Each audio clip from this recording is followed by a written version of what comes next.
The main character is at work and is about to deliver another order, but at that very moment, someone approaches her. The man says that today she is wearing too loose clothes and her lovely curves are not visible. After all, she has such a beautiful figure, after which this guy tells the girl to sit down next to him.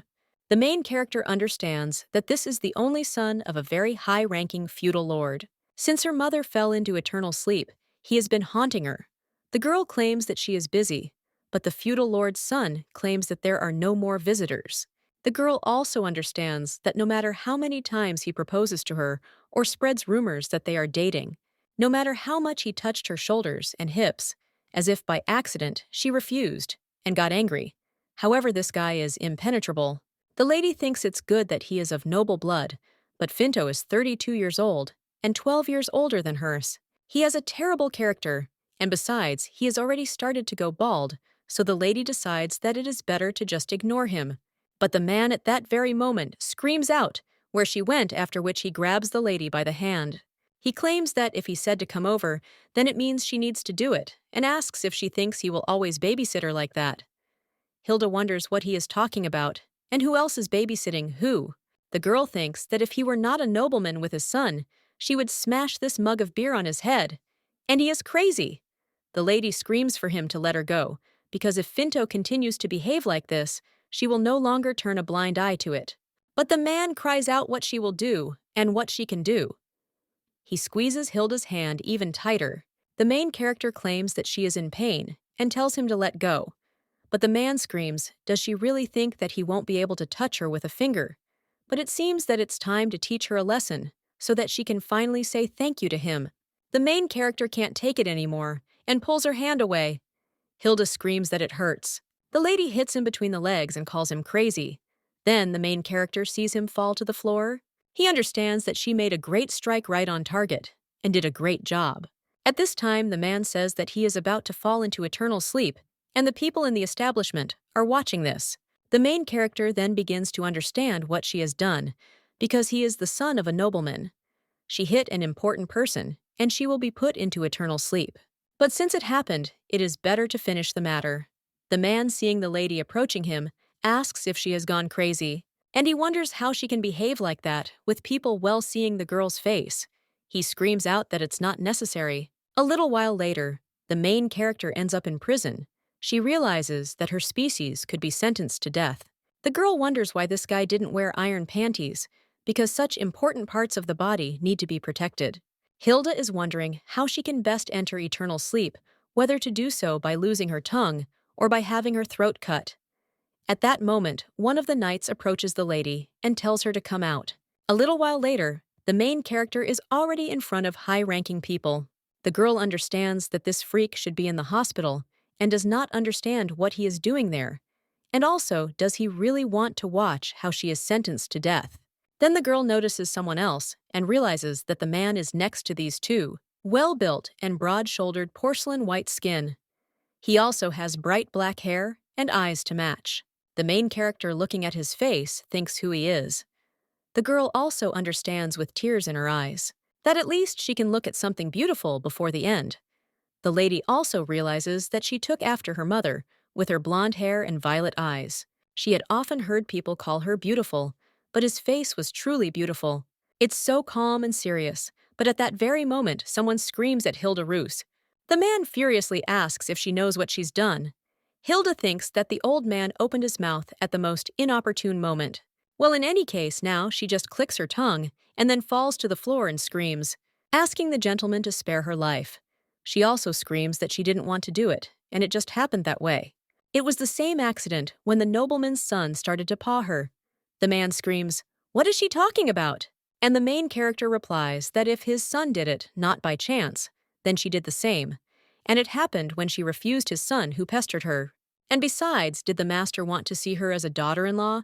Because she thinks that this is not so. The man immediately rises from his seat and cries out, "Can someone like her really be a daughter-in-law?"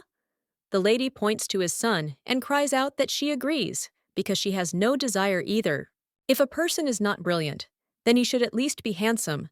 And if he is already old, then at least he should have hair.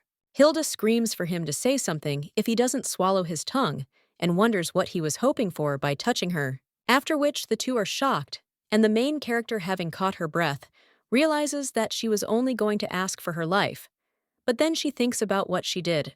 The guy standing next to these two starts laughing, and when the man sees this, he is surprised.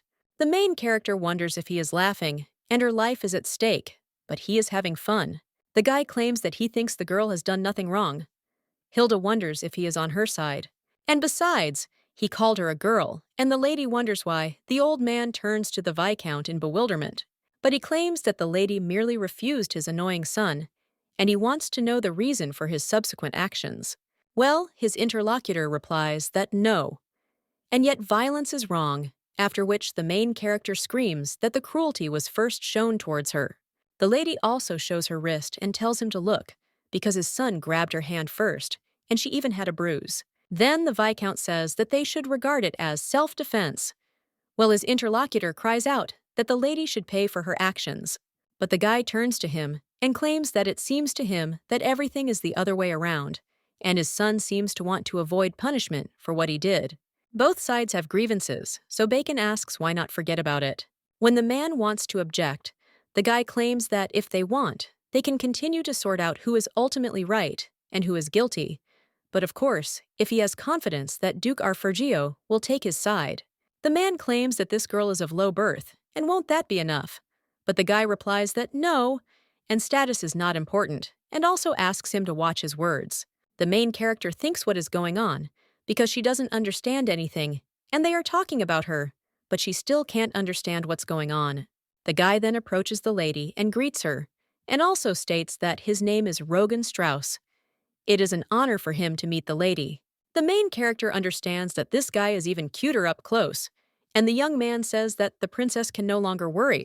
Hilda thinks that this voice is so sweet and soft like cotton candy, but then she thinks about the words he said, and he wonders if she is a princess. But that can't be. Once upon a time, there lived a girl named Rusia Arpeggio. In this world, where the proof of the highest class is the presence of magical power, the greatest of all was concentrated in her hands. There are only 4 great ducal families in the empire. Arpeggio was one of them, and Rucha is the great aesthete. Her father cried out that it was an opportunity for the future empress to become a descendant of their family, after which he wondered if the girl had gone mad. He asked how she could show her face to a man, and what if rumors started. But after that, the girl only smirked, and insisted that no one would say a word to her face. The lady also asked what difference it made what they said about her behind her back. But the man screamed furiously, how dare she refuse the prince's offer, saying that he was not her type. She doesn't know what an important position the princess has. Then the lady replied that father can take this place. The man asked in shock if she dared to be rude to him. However, the Herzog and the imperial family did not pay attention to Rusia's refusal. They decided to betroth her to the prince, and for this reason, the girl ran away. A little while later, someone cried out where the lady had gone, but she was nowhere to be found. The girl eventually married an ordinary gardener, but despite his low origins, the guy was a handsome man. The next day, the handsome savior came to the main character's home, and the girl wonders how he even found her house. The lady sat him down in the kitchen and has been listening to the handsome Viscount's story for 30 minutes.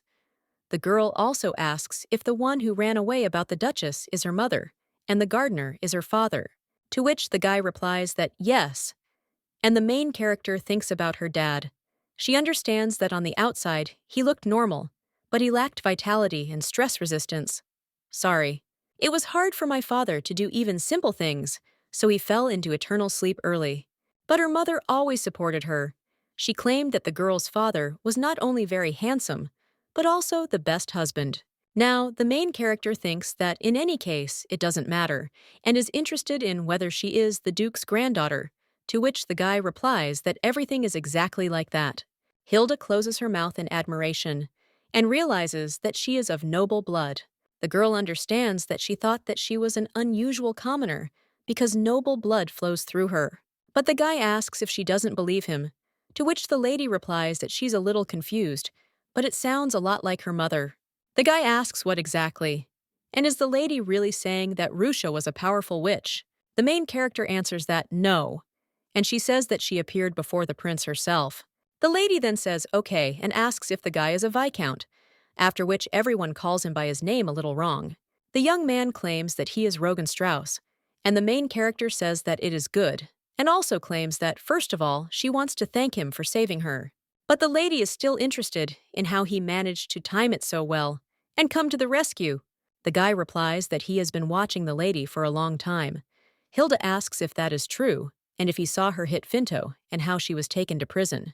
To which he replies that even before that, the main character wonders if he really started watching her when her mother fell into eternal sleep.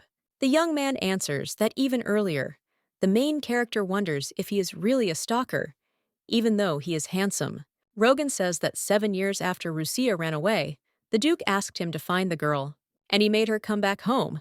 But the lady refused. The main character asks why, and then she cries out, "Did the Duke really want to marry her off to a prince again?" Her mother didn't want this to, which the guy replies, "Of course. Rusia didn't want her husband and daughter to be discriminated against in high society." The main character thinks that's understandable. Growing up in high society, whether there is a red liquid flowing in them in the commoner, then the high society will be discriminated against. Well, and among the commoners, they will not be fully accepted. Therefore, isn't it better to live in high society if the result is the same? The guy claims that in any case, the master ordered him to watch how the lady was doing. The main character claims that her mother developed lung cancer, and when this became known, she could not even move her hand. She also says that they did not offer to help, they only watched from the sidelines, but now they decided for no reason to help her. The young man replies that in fact the gentleman wanted to meet her, but he was against it. The main character screams why, and the guy replies that her mother was unhappy living in high society, but did not want to have any relation to the decision with the Duke's family. So she didn't want her daughter to know about her origin and write him a letter. He wanted to follow her will, but the lady was in danger. The main character claims that the top was her mother's wish, but her dreams are different from hers. The guy wonders if the lady really wants to become part of the Duke's family, but the girl asks if anyone doesn't want that, and she has a chance, so why refuse? The Viscount replies that the life of an aristocrat is not what a lady might imagine. Many will not welcome her in high society, but the main character claims that it would be fair to give the gay a chance to form her own opinion first. The guy continues and claims that no one will take her side, and everyone will call her names and make fun of her. Also, aristocrats often have to risk their lives for the sake of their family.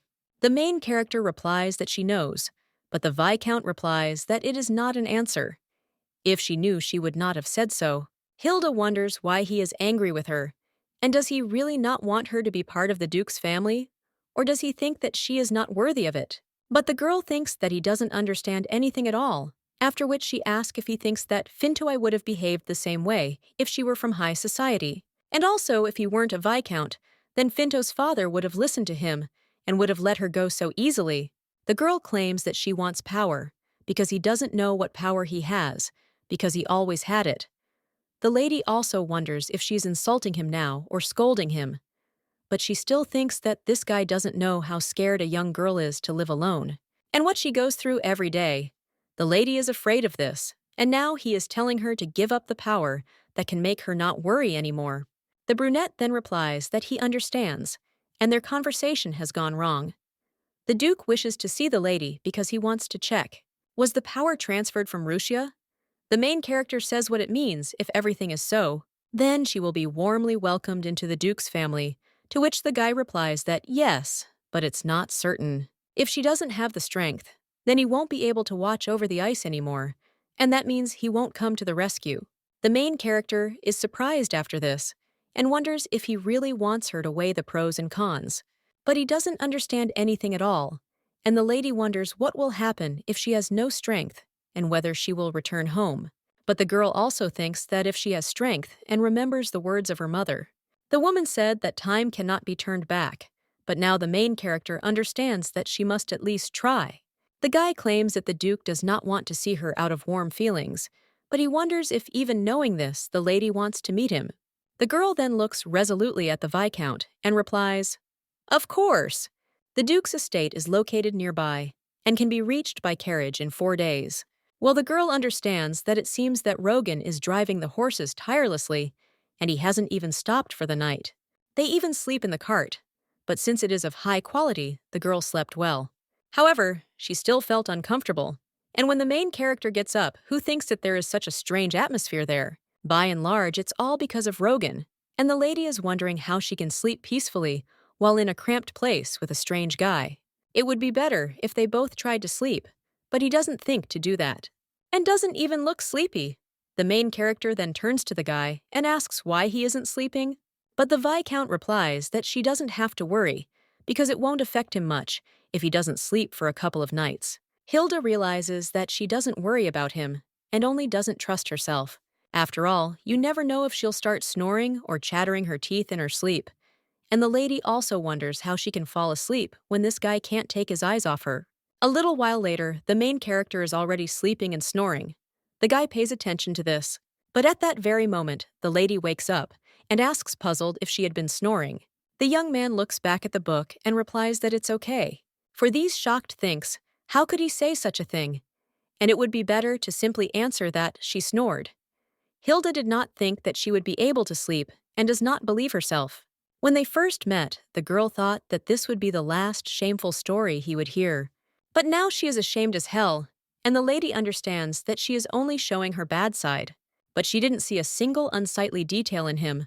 The girl also understands that this guy just like her didn't wash. But the main character wonders why his skin doesn't shine, but his hair is still clean and shiny. Hilda thinks that this is unfair, and then decides not to show her bad side anymore. Well, at that very moment, drowsiness takes over, and the lady lying back in bed thinks that she doesn't care, and let him see all her negative sides.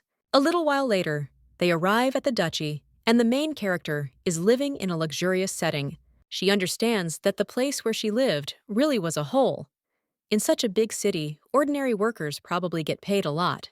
Well then, the main character turns away and thinks that now she is the Duke's granddaughter, and she shouldn't think about it. The brunette claims that the lady doesn't have to worry, because they haven't arrived yet, to which the lady replies that she does. And since she is now an aristocrat, she must be elegant. My boyfriend says that she should start with herself, and also to tidy up the tangled hair, after which the main character is surprised. Well, and then she claims that her mother told her differently, and elegance comes from within, so it cannot be created with external attributes. The guy then smiles and gets up from his seat. He sits down next to the main character, which surprises her. Looking at the guy, Hilda thinks that he is too handsome, and her heart will not stand it if he sits down so unexpectedly every time. The lady also thinks why he smells so nice, gets it at this time comb, and tells Hilda not to turn around. After all, he combs her hair, but the lady replies that it is all tangled too, which the guy replies that he knows. And Hilda says she is ashamed. When the young man begins to comb her hair, then the lady understands that he does it very gently. And maybe it's worth mentioning that he's doing a good job. Hilda thinks she likes the way this guy combs his hair. Her hair. After all, after her mother plunged into eternal sleep, no one did that. The main character then asks if this is not the first time he has combed someone's hair, to which the guy replies that yes, and this has happened before. Hilda, in shock, asks how many girls he had before her. Well, the guy just tells the lady to look forward, or her hair will get tangled. After which, he also claims that he had a dog with long hair. And now the main character asks in shock, is he really comparing her to a dog? To which he replies that he was just answering a question. Hilda thinks she doesn't even know whether she should breathe a sigh of relief or be offended. At the same moment, the guy finishes combing her hair and says, "Everything is ready." The lady looking at her beautiful hair is surprised and says that he did a good job. She also asks if there is anything he is bad at, or maybe some weaknesses, to which the guy replies that he doesn't have that. Hilda says what a pity, and thinks that they will still watch this, because one day she will find Rogan's weak spot, and it will be fair.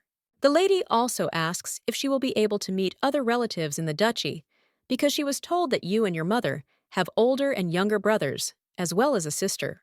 The guy replies that yes, and they will be in the townhouse at that time. The Duke has received his report, so he should be in the main residence. Hilda asks if the other family members don't know that she is coming too, which the guy replies that not yet, or the lady is wondering if she will only meet the Duke today. Rogan responds by asking if she is offended, to which the girl replies that yes and no. But the Viscount insists that there is no need to be upset, since it is better for her not to meet with them. No one will be happy with a lady. The main character asks if he has to say that, and maybe they will really like her. The guy replies that yes, and of course it's good to have hope, but then silence falls between them. Hilda turns around and thinks that she shouldn't give up, because at least the Duke will be glad to see her. Of course, it depends on whether she received powers from her mother or not, but she will soon find out because they are already not far from the castle. The main character looking at the Duke's castle thinks how beautiful it looks. When the Viscount opens the door for her, he tells the lady to be careful. He also extends his hand to her. And the main character thinks that she feels like a dino alley, and then realizes that she needs to come to her senses. And also, don't act like a redneck, and don't look around with your mouth open. A little while later, the servants greet the lady, and the girl thinks that she feels a little uncomfortable when people bow to her. After which she even wonders if aristocrats always feel this way. At this time, Bacon asks if the Duke has arrived, to which the servants answer that he has, and that he is now in the library. His lordship ordered them to be taken to a small reception room as soon as they arrived. The main character thinks whether they are talking about a small reception room, and it turns out that there is only one more. To believe this means that she does not yet deserve to be accepted into the big reception room. The main character then says that if she is not respected so much, then can she at least go to the bathroom?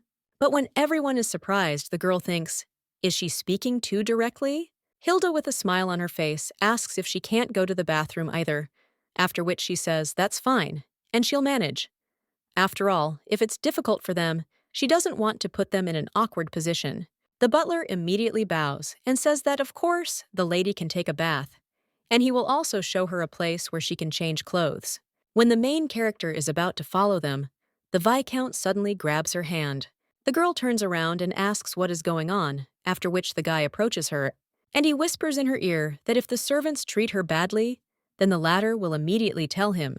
Hilda asks if he is really worried about her now, and the guy replies that he did say that they would treat her well in this house. Hilda replies that she knows and wonders if she has ever thought that if something like this happens, she will sit back and do nothing. But the guy remembers how the lady beat one of the nobles and claims that she should not beat the servants.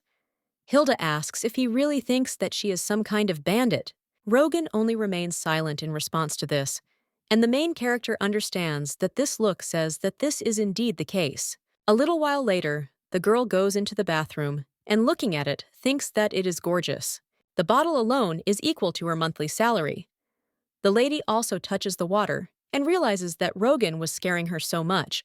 That's why she already thought that the bath would be cold, but it seems that they won't make fun of her at the bottom because they filled it with warm water. After which, the main character lies down in the bath and thinks that this is the life of an aristocrat. But being one of them is simply wonderful, and no matter what happens, she will definitely become an aristocrat. But at that very moment, someone enters the room and apologizes. The main character screams in surprise. Well, the maid asks if she can help the lady with anything, to which she replies that she cannot, but thanks her. The maid agrees and states that she will be in the room next door, so if the lady needs help, she should call, to which the girl agrees. But when the maid leaves, Hilda wonders if there really is a door there, and where this maid came from. The girl gets up from the bath and understands that she shouldn't linger there, because she doesn't yet know who will go in there next. When the main character looks behind the screen, she realizes that her clothes are missing, and screams, asking where they went. Hilda looks at the shelf and sees a dress there and wonders if she should change into it. The main character thinks that she should have told her right away, otherwise she almost thought too much. A little while later, the girl is already wearing this dress and realizes that the size is too big. She can't go out in this, so it's better to go to the Saks than like this. Hilda understands that if you don't laugh at the dress, it will fall off completely. At that moment, the lady cries out to the maid and says that she needs help. When the maid enters the room, she asks the mistress what happened. Hilda claims that the clothes are too big and wonders where the ones she came in went. The maid is then puzzled and asks what to do since she has already given the lady's things to the laundry. Hilda asks where her suitcase is, to which the maid replies that she sent all the things from it there. The main character screams that they didn't even say anything, after which she asks if there really isn't a smaller size. The maid replies that in order for the clothes to fit, the maid's clothes will do, and asks whether she should bring them. Hilda then realizes that she has a feeling that this girl is making fun of her. She also wonders if there really wasn't a single thing in the duchy that would fit her size. Hilda asks if it was the Duke, who said that they shouldn't give her clothes, to which the maid replies that it's the other way around, because he ordered them to dress her. But now there is no dress in the estate in a size that would fit the lady. The main character wonders if this is possible. The maid replies that since now, in the season of visiting each other, the crowded dress is in the townhouse. Hilda remains silent after this, but then she turns to the maid and asks her name. The maid replies that her name is Dorothy. Hilda says that it is good, and understands what it means that this girl is her first checkpoint. And it turns out that the maid does not want her to pretend to be an aristocrat, since the blood of commoners flows in her. The main character says that she should wear something else, and asks her to bring it. Hilda understands that she will not give up so easily. A little while later, the main character enters the room of the Viscount, who is reading a book. But when he sees what the lady is wearing, he is surprised. The guy asks what kind of outfit this is, and the main character replies that she doesn't know, and suggests that he ask the maid who gave her things to the laundry. The Viscount asks if the lady had no other clothes, and that is why she put on this. But she just remains silent, after which the guy tells her to wait, and also claims that she needs to immediately send a person so that I can find suitable clothes. Hilda replies that there is no need, because it is evening outside, and the lady asks where they will find shops at such a time. When the young man wants to return, the main character claims that when the Duke sees her in this, he will also understand that she does not belong to this society. The guy then only apologizes and claims that he will report everything to the Duke, so he will definitely punish the maids. Hilda replies that it is not worth it, because this time she will figure it out herself. Rogan asks what she will do, to which the lady replies that she will think about it later, because first she needs to figure out more important problems. Hilda also suggests going because his lordship is waiting for them. The Viscount then sighs, but approaches the lady. He straightens his coat and says that he doesn't know if the lady should go out looking like that, because he's afraid the Duke won't like it. Hilda asks if he'll put her to eternal sleep because of this, and when the guy is silent, the main character tells him not to worry, because the Duke most likely can't wait to check whether she got her strength from her mother. A little while later, the main character enters the Duke's office, and when he sees her, he says that Rush's daughter has arrived. The girl then only bows and greets his lordship, and also claims that her name is Hilda Roos. The man wonders what happened to her clothes, because he ordered her to be given good things. But the main character replies that the dress she received was too big for her. The Duke asks if she is not ashamed to wear men's clothes, to which the lady replies that since there was not a single dress of her size in their castles, she is not ashamed. Them so calmly, Hilda replies that she asked for it herself, and thought it would be better to wear men's clothes than a maid's dress. The main character understands that she came there as his granddaughter, but the man claims that this won't work, after which Rogan enters the conversation and claims that it was his mistake because he should have made sure that the lady had clothes. The Duke just teasks and says that in any case, the girl looks a lot like her mother. Hilda thinks that doesn't sound like a compliment, but she still thanks the Duke and claims that she has often heard this. The man then claims that this means that she must take after her mother in strength, after which he sighs and tells the lady to come and sit there. Hilda sighs with relief and realizes that he has closed his eyes to the clothes. The man claims that the lady must have heard from Ostrich how great a sorceress her mother was. Hilda replies that yes, but she has never seen her use magic.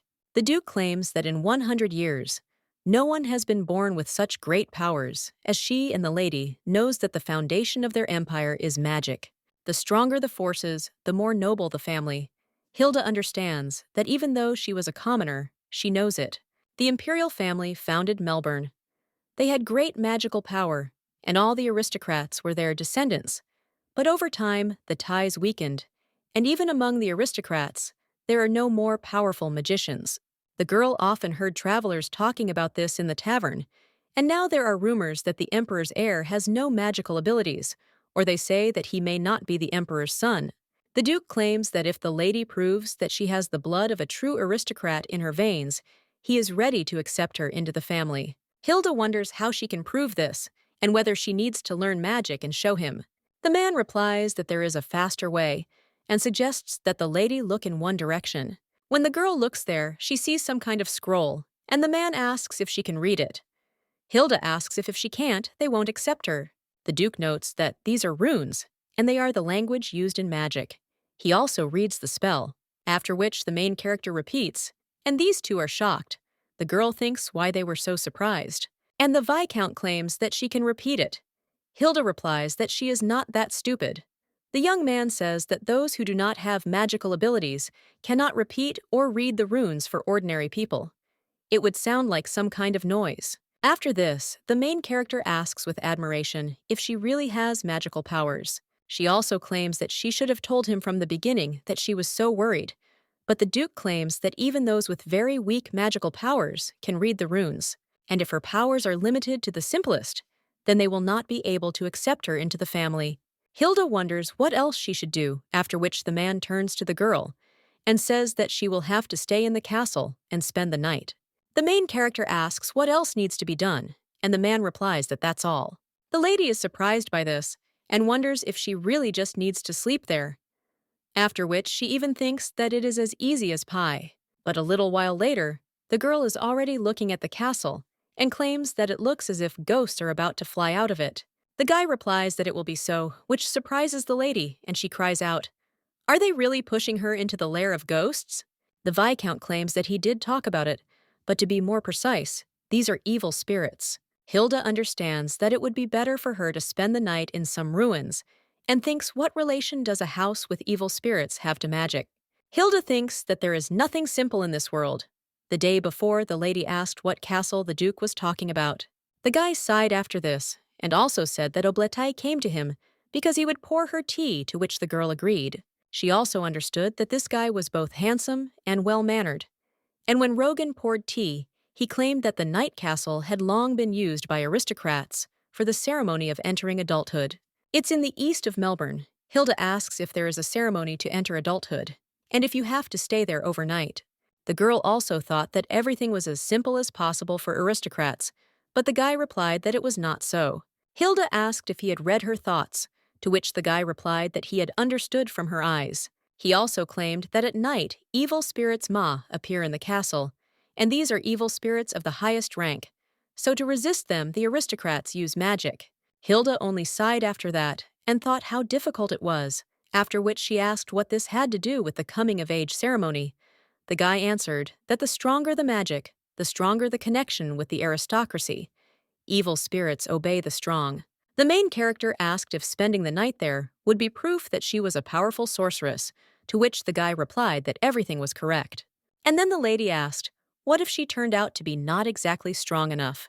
The Viscount replied that according to the records, if one does not sit down long enough, the person who enters falls into eternal sleep, goes mad, or takes his own life. Hilda tells him to wait a minute and asks if there are any like that now, to which the guys answer that there aren't any. The girl sighs after this and thinks that it means everything is not so dangerous. But the young man claims that since there are no more strong magicians, they stopped holding ceremonies. The main character is shocked by this and wonders if it turns out that the Duke is sending his granddaughter, whom he just met, to such a dangerous place. Rogan claims that if she doesn't want to, she can always refuse. The girl asks if this means giving up the title of aristocrat, after which the guy just remains silent. A short time later, he claims that Rusha spent a whole week there. The main character is surprised by this and understands that she should be happy about the Duke's desire for her to spend only the night there. But then the girl lies down and claims that she doesn't understand anything. If she knew at least some spells, she wouldn't be so worried. The guy then claimed that if I had strong magical powers embedded in me, then the lady would quickly be able to learn 1 or 2 spells. The girl asked if this was true, after which the young man claimed that all wizards can be divided into groups. He belongs to the category of sounds and uses very special magic, after which he casts a spell, and the main character thinks what kind of incredible sound magic this is. But at that moment, she realizes that she can't speak. When the guy snaps his fingers and calls off the spell, he claims that this is his power. Hilda says that she thought that magic was something more beautiful and exciting. She also asks how she can find out her affiliation, to which the guy replies that she will have to make an effort. The girl then says that his advice is of no use and also asks what category her mother belonged to. The guy replies that Rusha belonged to the water category and he heard that the lady often used freezing magic. The main character asks if she belongs to this category too, but the Viscount replies that this is not hereditary and depends more on character and preferences. The lady then thinks about it and realizes that her mother had often told her about it. She claimed that water, although it looks weak, is capable of cutting through iron and moving the earth, so such power suits her very well. The main character also wonders how it happened that Rogan belongs to the sound category, and is it because he likes to give instructions? The girl also wonders what the most spell from the water category is, after which he thinks, and also spills tea and claims that he can't do what her mother could. Well, he does cast a spell, and the water starts to rise a little. The main character is surprised by this, and with admiration asks if he will teach her. The guy answers that she should feel the energy and direct it to what she wants to do. Hilda wonders how to do it, and the guy replies that you need to try several times, and that's the only way it will work, because you have to feel it to understand. Hilda decides to try and repeat the spell after this, but nothing works. The girl tries again, but still fails, and she wonders if it is possible that she does not have magical powers. Hilda also says that learning magic in a day will not get her into the council she wants too much, but her interlocutor claims that the lady should think about her character. Hilda asks what kind of person she has, after which the guy casts the main spell from the fire category. He claims that if a lady wants to get sparks, she should try again. The main character then repeats, but nothing happens. Then the lady sighs and also claims that she did say that she has no strength. Well, at that very moment, the lady feels somehow strange and wonders what is wrong with her body. Because it seems to boil, the guy immediately gets up from his seat and screams at the lady, after which he grabs her and asks if she is okay. Hilda replies that she is, and also looks at the floor with blue flames and wonders what happened. When they try to put out this flame, the lady realizes that the flame created by magic is not so easy to get rid of. The fire went out only when all the furniture had burned down, and on the day when the lady was supposed to spend the night in the guy's castle, he claims that it was difficult to put out the fire. Hilda understands that her interlocutor was thinking about the same thing as she, after which the lady asks if this doesn't mean that she has enough magical power. The guy replies that yes, and this is a positive sign, and the lady tells him not to worry too much, because yesterday she remembered something. Her mother said something about a night castle. The guy then happily asks if Rusha really said something about the lady about the castle, and if she gave any clues. Well, the main character replies that her mother told her that when she enters the castle, tear everyone apart with this fist. The girl claims that while working in the tavern, she carried several beer mugs at a time, which is why she is so confident. The guy then answers not very happily that yes, and the main thing is not to lose heart. But then he smiles and says that in any case, he hopes that the lady will return in perfect order. Hilda thinks that she feels like she is going to war, after which she even thanks the guy, and also says that he will return soon. When the lady enters the castle, she apologizes for the intrusion. She also looks around and realizes that she thought it would be more beautiful there. But when the lady goes up the stairs, she thinks that it is so dark there that she needs to watch her step. At that moment, the lady sees some portrait and wonders if this is the owner of the castle. When the girl moves on, she thinks that there is nothing scary there, so she worried in vain. When the main character goes further, she understands that she needs to go to bed quickly, because if she falls asleep sooner, she will wake up sooner. The lady also thinks where the bedroom is, and when she goes to the window, she thinks that it is dark there, but then she also sees Rogan's cart, and wonders why she is still there, and if he is worried about her. The girl also asks if Rogan is really going to stand near the castle all night, watching if she is okay. And the main character thinks, does he really not believe in her that much? Well, at that very moment, someone asks, what's so interesting about it? The girl immediately turns around and asks who is there, but at that very moment, someone approaches her from behind. And he wonders if the lady doesn't know how to use magic. The girl is shocked and screams, "What is this?" She asks where this creature is and suggests not to joke with her. But at that very moment, someone grabs her hand and claims that he will cut it off and eat it. Another monster claims that he will take the hair, and the main character wonders what is going on there. After which, she sees something that looks like a ferret and goes after it. She understands that first she needs to catch at least one, and then find out what is happening. But at that very moment, one of the monsters grabs her by the hand and pulls her down the stairs. When the lady falls, her lamp breaks and her hand is injured. Hilda thinks that it is terrible because the lamp broke and she can't see anything, and also injured her hand. But at the same moment, one of the monsters says what a fool she is and claims that this is nothing. Hilda wonders if they are really having fun, but it hurts her to the point of tears. So the girl thinks that they made her angry and she just wants to become an aristocrat and live peacefully. But she wonders why there are so many problems on the way. A good grandfather would not have sent his granddaughter to such a bad place, and would not have told the servants that she grew up in a village among commoners. Evil spirits would not have played with her like this, and the handsome viscount would not have behaved like this all the time.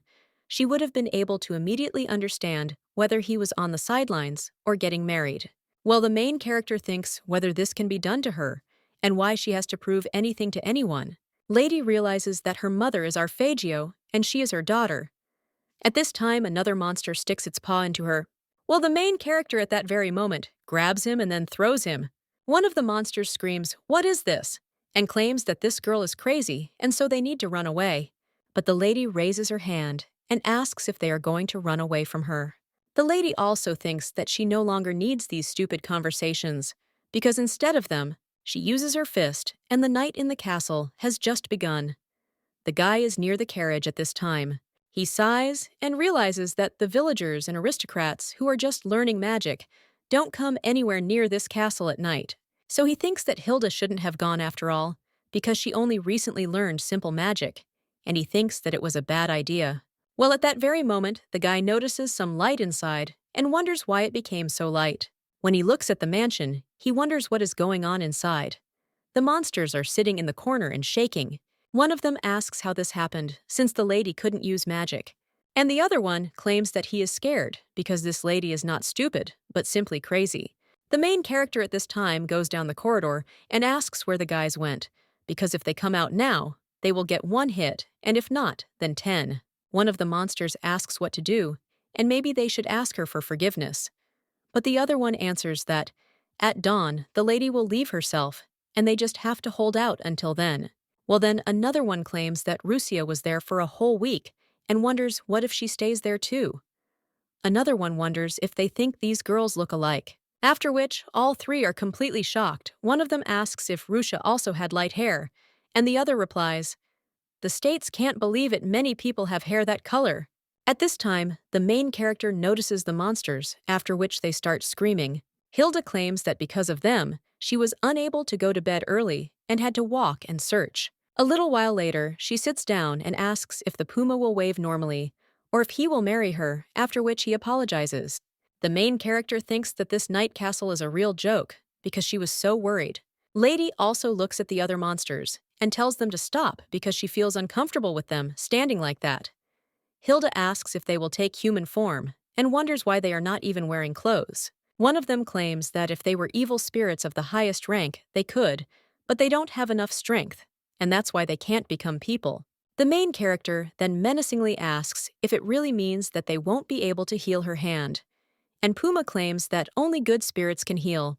The girl then says that they are of no use, and the monsters apologize. Hilda also says that she heard that they bully and torture people without magical abilities, so she thought that they had them, and the ladies ask if they can do anything. But then one of the monsters screams for the man to hold his tongue, because the milk hasn't even dried off her lips yet, and she can't even use magic normally. The main character immediately furiously asks what he is talking about, and also tells the spirit to think what he is saying. After all, she hasn't learned to control her powers yet, so she can fry him. Another spirit decides to change the subject and claims that in order to save himself, he will teach Letty to use her powers. Another also claims that he can teach magic in 4 months, and no matter how close the lady is. Also, his category is fire, so he can be useful. Well, the main character asks if this is true, because he can't even turn into a human, and if he comes out like that, then everyone will run away.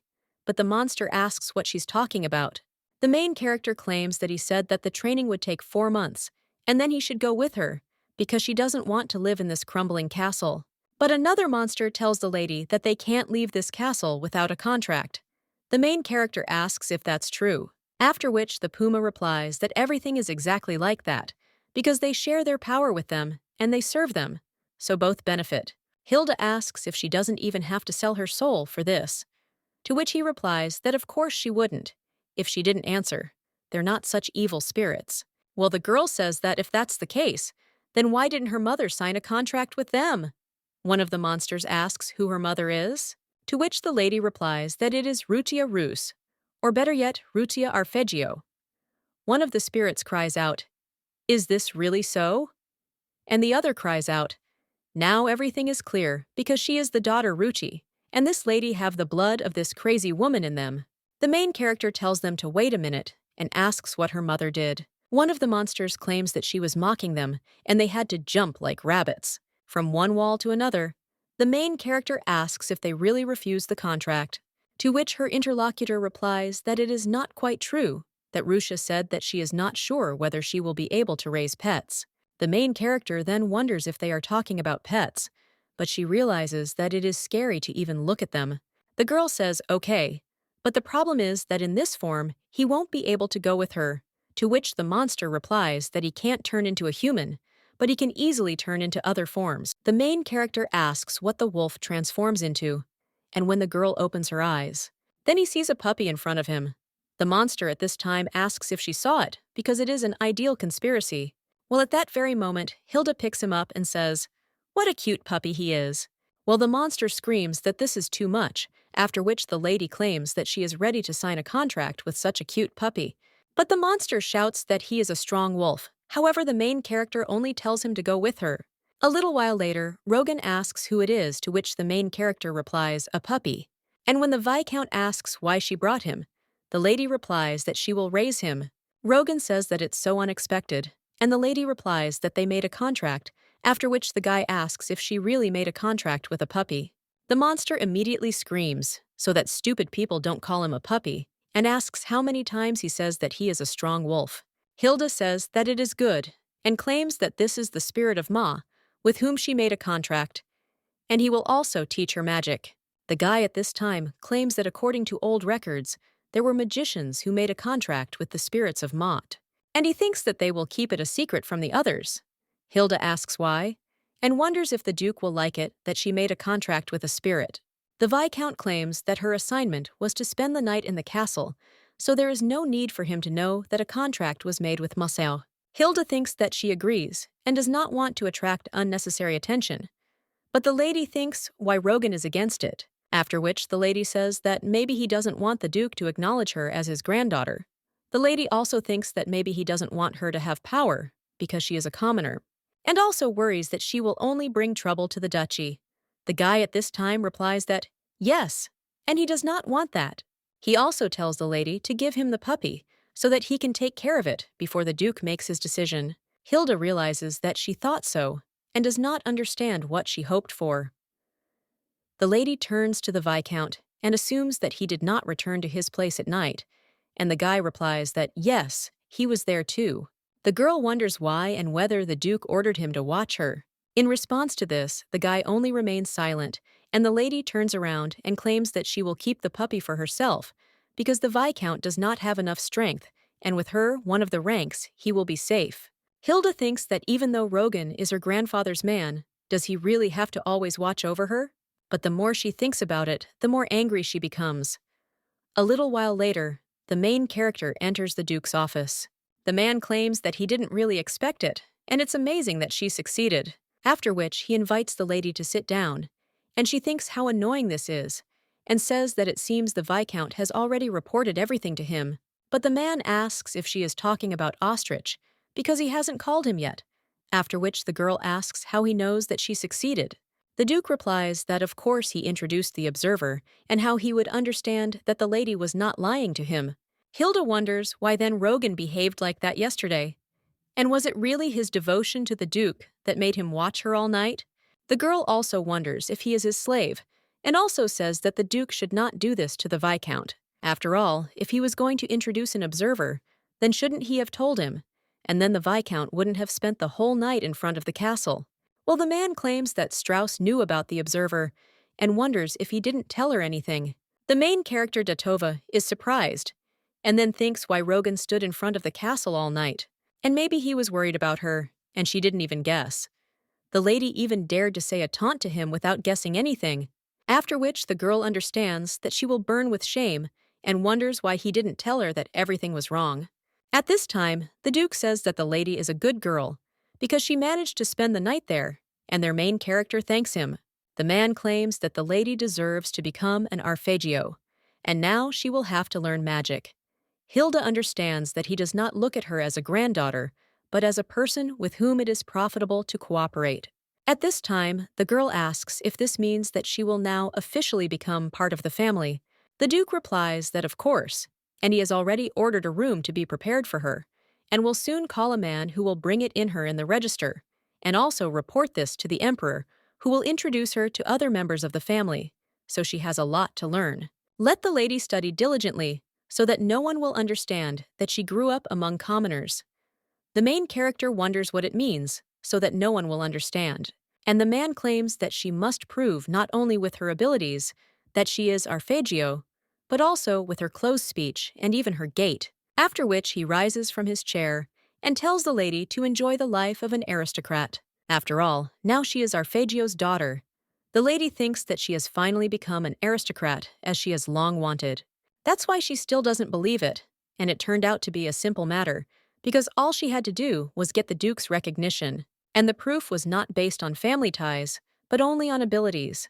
But for some reason, she feels empty inside. Hilda asks if he will give her a reward, because this time she tried very hard. The man asks if she really tried, and the lady replies that she did, and she wants to receive 2 awards, after which the Duke invites her to speak. The lady replies that she wants the Night Castle to be hers. Hilda understands that since it is an abandoned building that no one needs, everything should be fine. And if she asks for another castle, then there may be trouble with other family members, but no one will be offended for his sake. Besides, if she has the castle, then no one will have any doubts that she has magical powers, and she has nothing to brag about. Besides, that's why it will be beneficial. The Duke also understood this and asked if the lady really wanted the Night Castle, after which he claimed that it belonged to the imperial family. Hilda replies that she heard that they don't hold ceremonies there anymore, so she wonders why the imperial family needs this castle and that they shouldn't have a body before. If she offers to buy it, they'll give it to her for half the price. The Duke states that he will think about it, after which he asks what other reward the lady wants. The girl realizes that there is one thing she was thinking about as soon as she came to the Duke. This is the maid who took her things and offered them clothes. Now the girl asks if he will allow her to say a few words to the servants and understands that she will show them who is the mistress there. A little while later, the main character asks if everyone is here, to which one of the servants replies that they are all the castle's employees, except for those who are in the capital. Hilda understands that she is not interested in them, after which the girl asks if they had already heard about her on the day of her arrival. Then they sent all her things to be washed, which caused trouble, and she realized that they would not leave her alone. They also wanted her to wear a maid's clothes when she went to the Duke in that form. The maid who put the laundry in claims that it was indeed a mistake. Well, the main character wonders who allowed her to interrupt the hostess, because there is no forgiveness for the fact that they climbed into her bag without permission.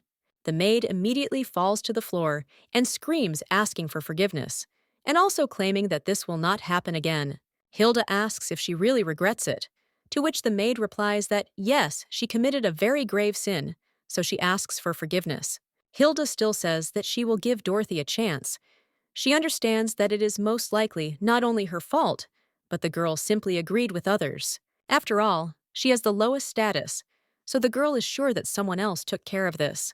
And the one who could come up with this plan was most likely Henry's maid. The main character claims that she will give them all a chance. The one who took at her bag, and the one who got her washed clothes back, and also the one who monitored everything and reported. If they have anything to do with this, then they have a chance to apologize before midnight, because if they do, she will forgive them. At this time, the maids begin to whisper among themselves, and the main character claims that she will also give 10 coins to each one who confesses. The lady understands that this is not much, but it is not a small amount for the maids. They can go to the tavern and shout that they are getting paid today. But that will be enough. They won't sell their relationship with the elder for 10 coins, after which the main character claims that now she has the most important conversation. People claim that if they are denounced, 20 coins will be deducted from their salary. If they do not come by midnight for hours, then 50 coins. Hilda understands that everyone is looking around, and 50 coins is about half of the maid's salary, but that's not all. The main character claims that the last one to come will be fired, and claims that that's all, so let them think carefully. The girl then remembers something else, and understands that it is absolutely necessary to say this since they look at her as a servant. After which the lady claims that the Duke approved of this, and if they are going to talk to him about this, it is better not to do so. A little while later, the lady was telling Regine about what she did while sitting in the reception area waiting for the maids to arrive. Dorothy was the first to crawl in, and Hilda, as she promised, forgave her. But after Dorothy left, no one showed up for 2 hours. Rogan asks if they will come and claims that the pride of the Duke's maids is too majestic. It is comparable to the pride of the Duke, and the main character claims that she already understood this, so she will wait. After all, they need time to think it over. The lady also understands that they are now watching each other, but only one maid is needed. If one of them comes, it will be easier, and everyone will think that they were reported. The more there are of those, the stronger the pressure will be on the remaining ones, after which the main character hears someone knocking on the room. And he understands what started, after which he tells the person behind the door to come in. Rogan realizes that it is amazing, but Hilda managed to carry out her plan. 2 maids came together, and rumors started to spread. One of them screamed that she had carried the bag, but she didn't know what the plan was, and another claimed that she had prepared the maid's clothes. Then another claimed that Henry's maid had said that there were no other dresses, and she believed her. Everyone reported everything to the lady in detail, and the main character now sighs and also thinks that they should have come one by one to attack. They all showed up together, and it's not interesting. A little while later, someone else knocks on the door, and the girl tells that person to come in. A maid with red hair comes in and says that she was wrong, then let her be punished and the others forgiven. Hilda says that this is not bad, and the worst person sacrifices himself for others. The woman replies that she knows she was wrong, and the main character claims that she has already been reported.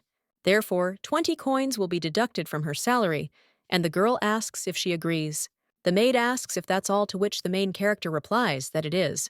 Henry asks if that's all, and the main character replies that yes, after which the maid leans over and claims that she started all this and wonders if the lady would have forgiven her if she had come first. Hilda replies that yes, and she did promise, and it didn't matter to her whether the main instigator would come first, or if they didn't answer after midnight, everyone would lose 50 coins. This maid thought that she would be fired, so she left silently, and after that, the other maids came. Hilda thinks that Henry probably made them. The Viscount, watching the lady, realized that he was worried whether the lady had made too drastic a decision, but she did everything right, because even Henry left in bewilderment, so the guy thinks that this is very strange.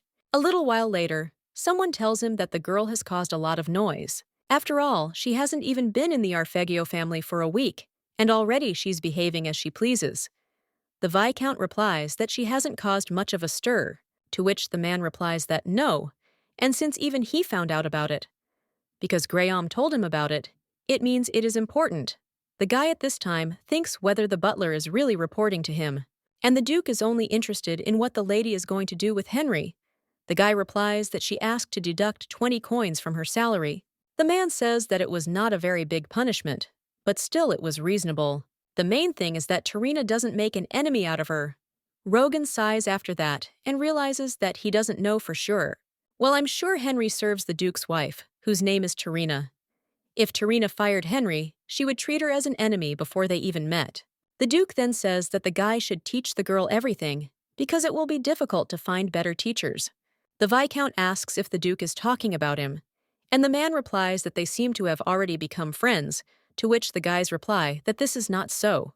But the man says that he knows that he is not the one who will plot anything, after which he also offers to give the letter to Graham because it is for the Emperor. Rogan asks if it concerns Hilda, to which the man replies that yes, she needs to be entered into the house register. He is glad that Rusha's daughter is so similar to her, and if only the girl would take after her useless father, it wouldn't have worked. A little while later, the Viscount walks down the corridor and realizes that it would have hurt Hilda to hear those words, but then he realizes that she would most likely have even turned her table over, and maybe he should have answered himself, using the Duke's words. When a guy stops near the window, he wonders if he can change anything because of some feelings. Compared to other girls, Naledi talks a lot and expresses her feelings too actively, sometimes even resorting to mudslinging. So the guy thinks what could attract him to her. After which, the guy enters the room and sees Hilda. The girl looks at her legs and wonders why they hurt so much. And the Viscount, seeing this, she understands that she lacks aristocratic stateliness, but still such a light and free image suits her very well. At this time, the main character notices that someone has entered the room and is approaching Rogan. She asks if he has finished his business for today, to which he replies that yes, and asks what the lady is doing there. Hilda replies that she wanted to apologize to him. The guy asks if that's really the case, to which the lady replies that yes, and that night, when he was waiting for her from the castle, she said that he didn't have much strength, but in fact he was waiting for her because he was worried. The Viscount tells her not to worry about it, but the lady asks why and insists that she wants to know. She got it all wrong and she's really sorry. The guy claims that if His Highness had ordered him to follow her, he would have done so. Hilda replies that in any case, it doesn't matter. Now what matters is that she was grateful. After all, the Viscount was worried about her. The guy only replies that he obeys the Duke, and if he tells him to throw the lady out, then he will do so. So there is no need to thank him. Well, the main character says that this is later, but now she is grateful to him for the experience. Although he didn't receive an order, he decided to stay. Rogan realizes that the girl puts him in an awkward position. Hilda is not fit for high society, no matter how much he thinks about it. But despite his warnings, she entered the Duke's house on her own, and someone must help her stay there for a long time. At this time, the girl turns to the Viscount and claims that simply apologizing with words is not very good. So if he has time, Hilda asks if he would like to go for a walk with her. The guy replies that it is very late now, but the lady just smiles back at him, and he says that now is the time. A little while later, they are already at the table. The brunette, looking at the dish, asks if she cooked it herself, to which she replies, of course. She made this apple pie using her secret recipe, and it is her secret weapon. Hilda thought about what to make for Rogan as an apology and made an apple pie, which she was most confident in. After making one to try, the cook even wrote down her recipe, and she learned to cook this pie by watching her dad make it. So the Viscount will probably like it, but the guy says there's no point in trying so hard. Hilda asks why, after which he remains silent, and then screams out that an aristocrat should not cook herself. So next time, let her ask the maids, and what if the cooks are offended by the one who takes their work away from them? The girl replies that she shared the pie, and they looked at her as if they wanted her to give them another piece. Well, when the guy wants to say something else, the main character screams for him to stop scolding her. When a guy starts chewing, the lady thinks that it's better this way and let him eat in peace. Rogan asks if the lady made apple pie as an apology, to which she replies that he guessed, and she thought that was her best dish. The guy says that she should not show off her talent anymore. Well, at that very moment, he smells another aroma and wonders if it's cinnamon. Hilda replies yes, and says that he found out Rogan also says that there is something else there besides apples. The main character replies that there are dates in the tea, after which the guy claims that this is the first time he has drunk such tea. Hilda asks if that's true, and claims she dried apples and made date extract this morning. Rogan wonders if it's just for 1 cup of tea, to which the lady replies that yes, she wanted him to understand that he really felt sorry for hers. The guy claims that there is no need to apologize to him, since he is only following orders. Hilda thinks she didn't like hearing it before, but if she thinks about it, it would be easier for Rogan not to create a barrier between them, and he will make her follow him and obey. But the guy is not like that, so she can trust him. At this time, the brunette says that she should no longer invite the maids to the table, just as we prepare food in the kitchen. Well, if the lady wants some special food, let her let him know Hilda thinks he seems to like her pie. The guy claims that if she doesn't know something, or if there are any difficulties, then let the girl ask him, because he will help her adapt there. The main character asks if this is the Duke's order, but the guy remains silent in response. After which, the girl turns to Rogan and asks if he is on her side. Hilda understands that this straightforward man will not give the answer she expects, and will only say that he will follow the Duke's orders. The guy at this time, he claims that if this does not go against the order of His Highness, then he will always be on her side. The main character is happy about this and asks if this means that they have made peace and will now be friends. Rogan smiles at this and claims that he still hasn't thanked her because it was the most delicious pie he's ever eaten. A little while later, the guy comes out of the bathroom and also realizes that he didn't want to hurt Hilda. When he ate the pie, he might not have been a viscount for her, and she an aristocrat. Now the guy thinks he wants to be on her side. And in high society, amidst conspiracies and betrayals, he only wants the lady to remain kind, honest, and strong, although he himself could not keep it to himself. A little while later, one of the maids turns to the mistress and says that it is time for her to get up. Hilda asks Dorothy to give her 5 more minutes, but the maid replies that Ostrich is waiting in the study room, and he has ordered the lady to be woken up. The main character thinks how this handsome man loves to grumble. Dorothy claims that she will bring water for washing and is interested in helping the ladies separate. Hilda replies that there is no need, she can handle it herself, and thinks that she is not used to being helped to take a bath and get dressed. Lately, she has been learning to be an aristocrat along with studying magic. And having become a member of the Duke's family, she began to call the boy by his name. Now the lady addresses him, and Rogan asks if she came. Hilda wonders why he doesn't look so sleepy in the morning. The main character also asks if he gets enough sleep, to which the guy replies that he sleeps enough. Hilda asks how many hours, to which the guy replies that it's 4 o'clock, and the main character claims that he will fall into eternal sleep. Rogan claims that he will be able to sleep longer when the girl becomes a real lady of the duchy. Hilda wonders if he really wants to say that it is her fault, although it is, and she has nothing to say. At this point, the guy puts a stack of books on the table and says that in any case, it is necessary to start classes, and also tells the lady to sit down normally, but the girl thinks how lazy she is. At this time, the wolf turns to his mistress and asks why she still needs to study, since she already has the ability. Hilda replies that in order to become an aristocrat, she needed strength, but she doesn't want to learn to be one. The wolf claims that she has no ambitions, although they play an important role. The girl asks what ambitions he is talking about, to which the puppy replies, for example, to conquer the world, after which the main character only laughs. And he claims that if she had such powers, then yes.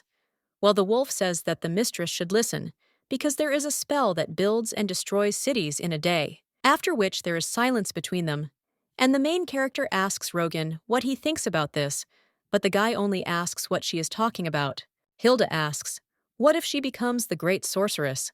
But the wolf claims that she might not be able to hold back and burn down the entire empire. The girl at this time thinks whether this grumbler heard how strong she is, and if he does not want the whole world to be destroyed, then let him speak to her more friendly and stop grumbling. The guy claims that even if the lady has great hidden abilities, but will not get used to using magic, and there will be no point. But the main character screams, what kind of smile is this? The Viscount wonders if the lady didn't say that she wasn't interested in studying, and then cries out that she is interested and asks if he doesn't believe it. The guy indifferently replies that of course he believes her, after which the main character gets angry. And she also screams at the puppy, offering to learn because he is a Big Mac, so let him teach her diligently. Hilda thinks that they will still watch because she will study hard and become a great sorceress, and then make sure that Rogan respects her as an equal. A little while later, the girl sighs and the puppy asks if she hasn't figured it out. Yet Hilda asks why she can't use magic. Well, the wolf asks how many times he said that runate is the language of the witchcraft world, and the world is like a person with whom she must learn to speak. After which he screams out, so that the lady feels her hidden power and believes in herself. The girl in response screams how to do this, because she says that she does not know and is interested in why he is screaming at his master. The Viscount at this time raises his hand and suggests that they finish here because this creature is not a small puppy. Hilda in shock asks when they managed to become such friends, and the guy replies that in order to reveal the abilities in oneself, one should try to remember again and try to use magic again. The girl claims that she would not call that result successful and that it was out of her control, and she was also scared. Well, the guy says that the lady did use magic in the night castle and wonders if that's not true, so let her try to remember the sensations. The puppy agrees and tells her to try to think about what happened in the castle and what she felt then. Was she scared or curious? And also, did the girl feel brave?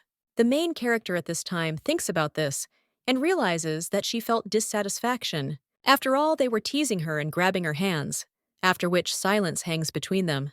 And the wolf asks the man why all people lately like to use force, to which he replies that only his mistress knows this.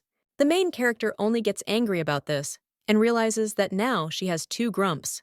But at that very moment, the lady begins to feel something, and when she grabs her chest, then she thinks that she has some kind of strange feeling, and everything in this place seems to be burning. At this time, the wolf tells his mistress that magical powers begin in the head, after which he screams at her to cast the spell now. Hilda asks if this really needs to be done now, and wonders if this vibrating feeling towards her is magical powers, and whether she is doing everything right. Well, Hilda thinks, what if a big fire starts again? At that moment, the guy grabs her hand and tells the lady not to worry. After all, if something goes wrong, they heard that the night will solve this problem, so let the ladies try. The main character thinks that it is good, and now she will try to do the same as she did in the night castle, and what she needs now. This discontent is why the lady wants to release all her disgusting emotions, after which the lady begins to use magic and realizes that she has succeeded. But when the girl wants to stop, she realizes that she can't do it, and she becomes scared. At that moment, the Viscount wants to stop the girl, but the wolf screams for him not to do it. The main character then realizes that her powers are starting to disappear and thinks that this is strange because she was sure that she could not control it. The wolf claims that her power is too great for her to control even simple spells on her own, and the girl asks if he stopped her, and he replies that yes, and also he will control her powers, so the lady cannot worry and use them fully. Hilda says that, with her son, even better than she thought. To which he replies, did he say anything about it, and also claims that he can increase her powers. Hilda says what a cutie he is, and as a gift today, they will go for a walk by the river. A little while later, the girl and the Viscount are left alone. Hilda asks what they will study today, but the guy looking at how she sits tells the lady to sit correctly. Hilda says, okay, there are only two of them. A little while later, the Viscount says that today they will be working on the duchy's family tree, and also study the family history. If the lady belongs to the upper class, then the family history should be impressive. The main character asks if she should even know those who lived 300 years ago. She also wonders if it is worth doing, because these people have long since rotted and become earth. But the guy claims that without the past, there is no future. Hilda understands that he is handsome and speaks appropriately, so she likes him. Well then, the lady asks if we should start with those who are still alive, because the past and future are of course important, but there is nothing more interesting than the present. The guy claims that if that's what she wants, then fine, and he will begin the explanation. There are currently 6 members of the family, not counting the Duke who bears the surname Arpeggio. Together with the lady, there are 7 of them, after which the guy suggests starting with Terina Arpeggio, who is the Duke's wife. A dose of courage, she was the Marchioness of Galeta. The girl asks if this grandmother is hers, to which the guy replies that this is true, and Duchess Terina is His Highness's second wife. Hilda thinks that means she might not like her from the start. Since they are not related, she is another headache for her. The Viscount claims that Terina's biological son is Fred Arpeggio, who is 3 years younger than the lady. The main character then remembers the clothes she was wearing and thinks that they belonged to Fred. Even without meeting him, she already feels close to him and is even a little grateful. And the guy at this time says that there is also a firstborn, Fior Arpeggio Ruzia's twin sister, Cleo Arpeggio, and also his own child. Fiora's name is Timo Arpeggio, and he is her cousin, and also Fiore's wife, Ortigia.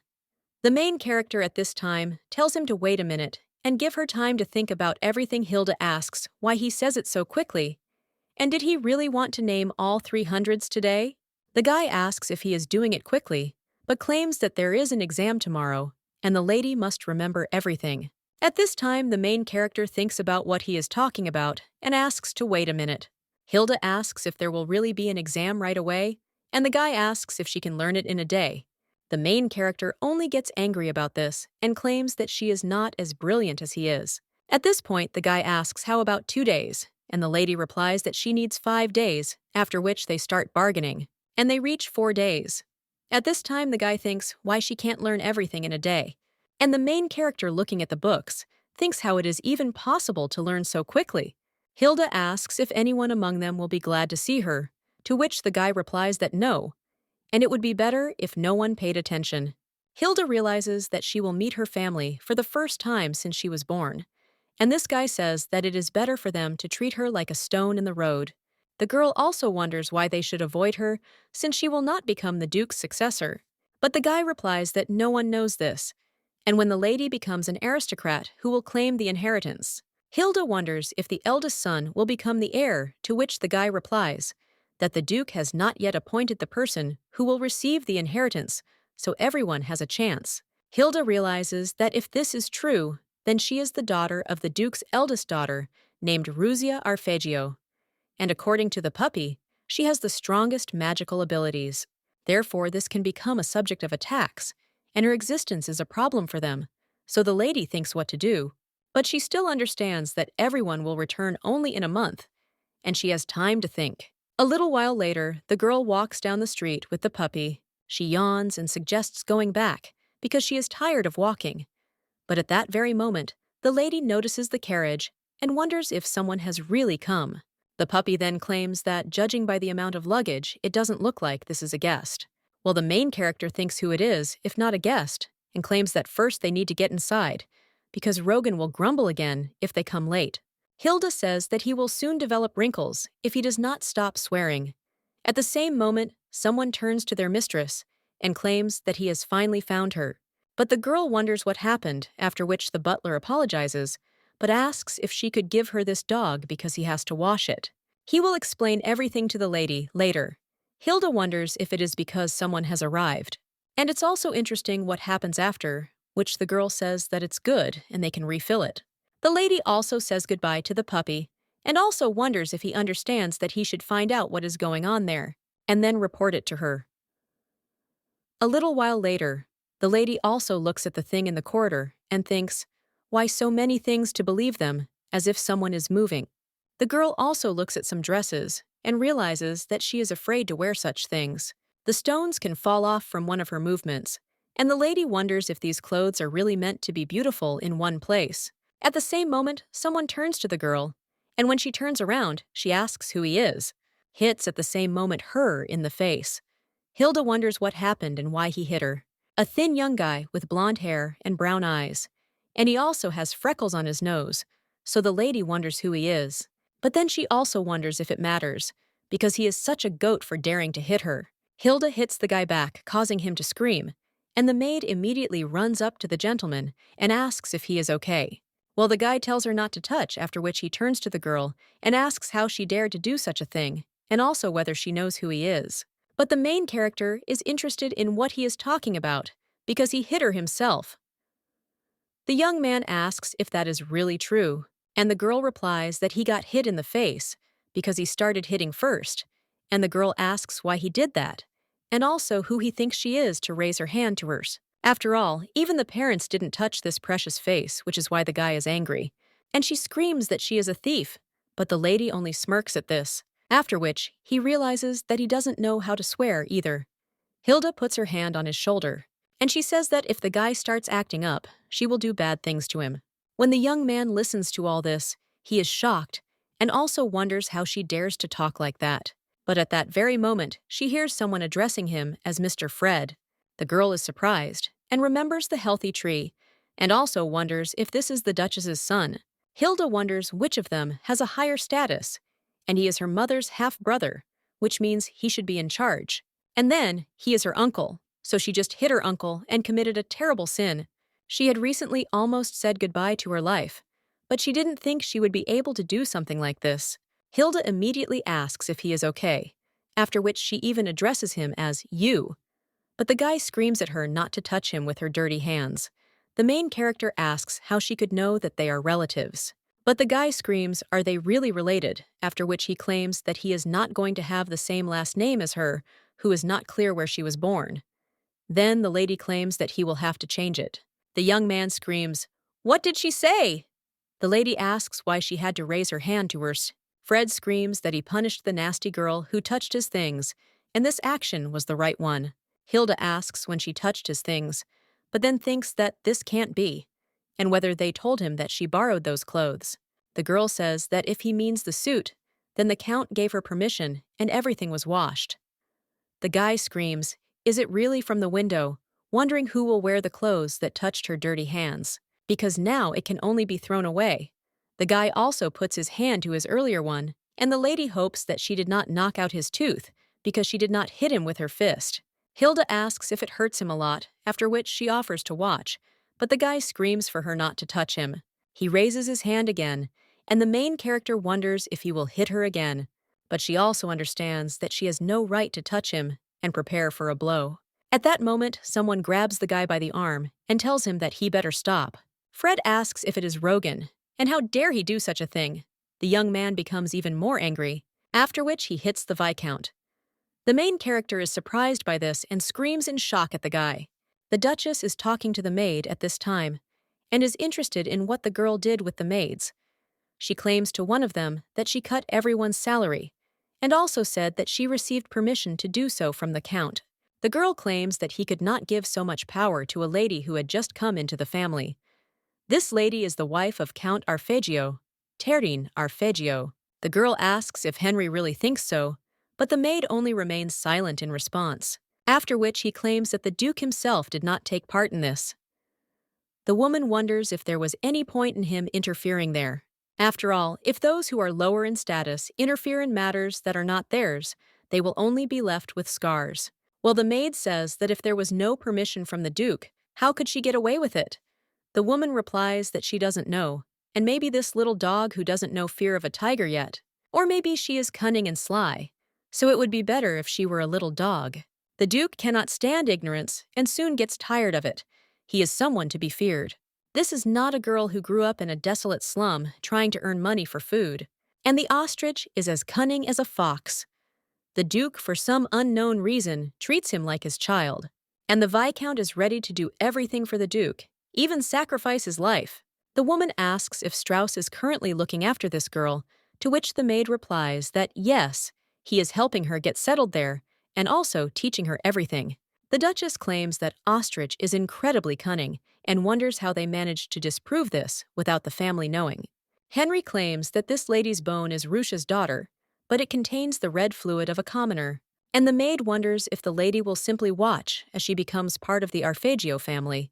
The woman asks, "Didn't she say that those who have no right to interfere with something end up with scars? So she should also watch how she behaves." Now this girl bears the surname Arpeggio. The maid then clutches her dress and understands that she too is from a respectable aristocratic family. The woman understands that Hilda does not pose a danger now, and besides others with a more impatient nature, will attack first. But at that very moment, one of the maids bursts into the room and screams that something bad has happened. After all, Mr. Fred and Mrs. Hilda are fighting. The main character is watching the Viscount at this time and wondering why he took the blow. At this point, the guy screams, is he really not even going to dodge? And the main character wonders if he is crazy. After which, he hits the guy and screams for him to stop. The young man immediately falls to the floor. The maids run up to him and ask if the gentleman is okay. Hilda wonders what is happening to everyone, because they are standing there watching as she and Rogan are getting hit. At this point, the guy, almost crying, screams for his mother to be called immediately, but the main character asks if he is talking about his mother, and also whether the baby wants his mommy. The guy wonders what she is talking about, and the main character asks if he is really so scared that he shit his pants, and he has such a grown-up forehead. But he calls for his mommy. He might even ask to change his diaper, but at that moment, someone covers the lady's mouth, and the main character cannot speak. The girl understands that she has just gotten a taste for it, and he has shut her mouth. The Viscount at this time turns to Hilda, and he offers to go. And they need to talk, but the main character screams for him to let her in because she hasn't said everything yet, and she'll also set this guy straight. Rogan says she can do it later, and when he takes the lady away, she only screams for the guy to watch his actions because she will be watching him. The young man is only frightened by this, and a little while later, the main character claims that she was wrong. She didn't want to do it, but this idiot hit Rogan, who had nothing to do with it, and she just got angry. The guy then tells the lady to raise her head and wants to apply some ointment to her. Hilda says that she is truly sorry, and the Viscount wonders if this is really true. The main character claims that she didn't want to put him in an awkward position, to which the guy replies that nothing like that happened, because it was she who untied everything, not him. Hilda says how callous this guy is, after which the Viscount claims that Fred is the one who bows down to the strong and mocks the weak, especially over those he considers beneath him. Hilda replies that she thought so. She also feels sorry that they treated Rogan this way, but she still thinks that she did everything right, because her mother told her that she needs to stand up for herself. The guy claims that he half agrees, but the main character wonders what about the other half. The Viscount insists that she shouldn't have been angry, because he was hit. Hilda just remains silent, after which she claims that she would like Rogan to be on her side, but she does not force him to do so. After all, she doesn't want him to sacrifice himself for her, so she will protect those who are on her side. While the guy claims that the lady didn't protect him, but only made things worse.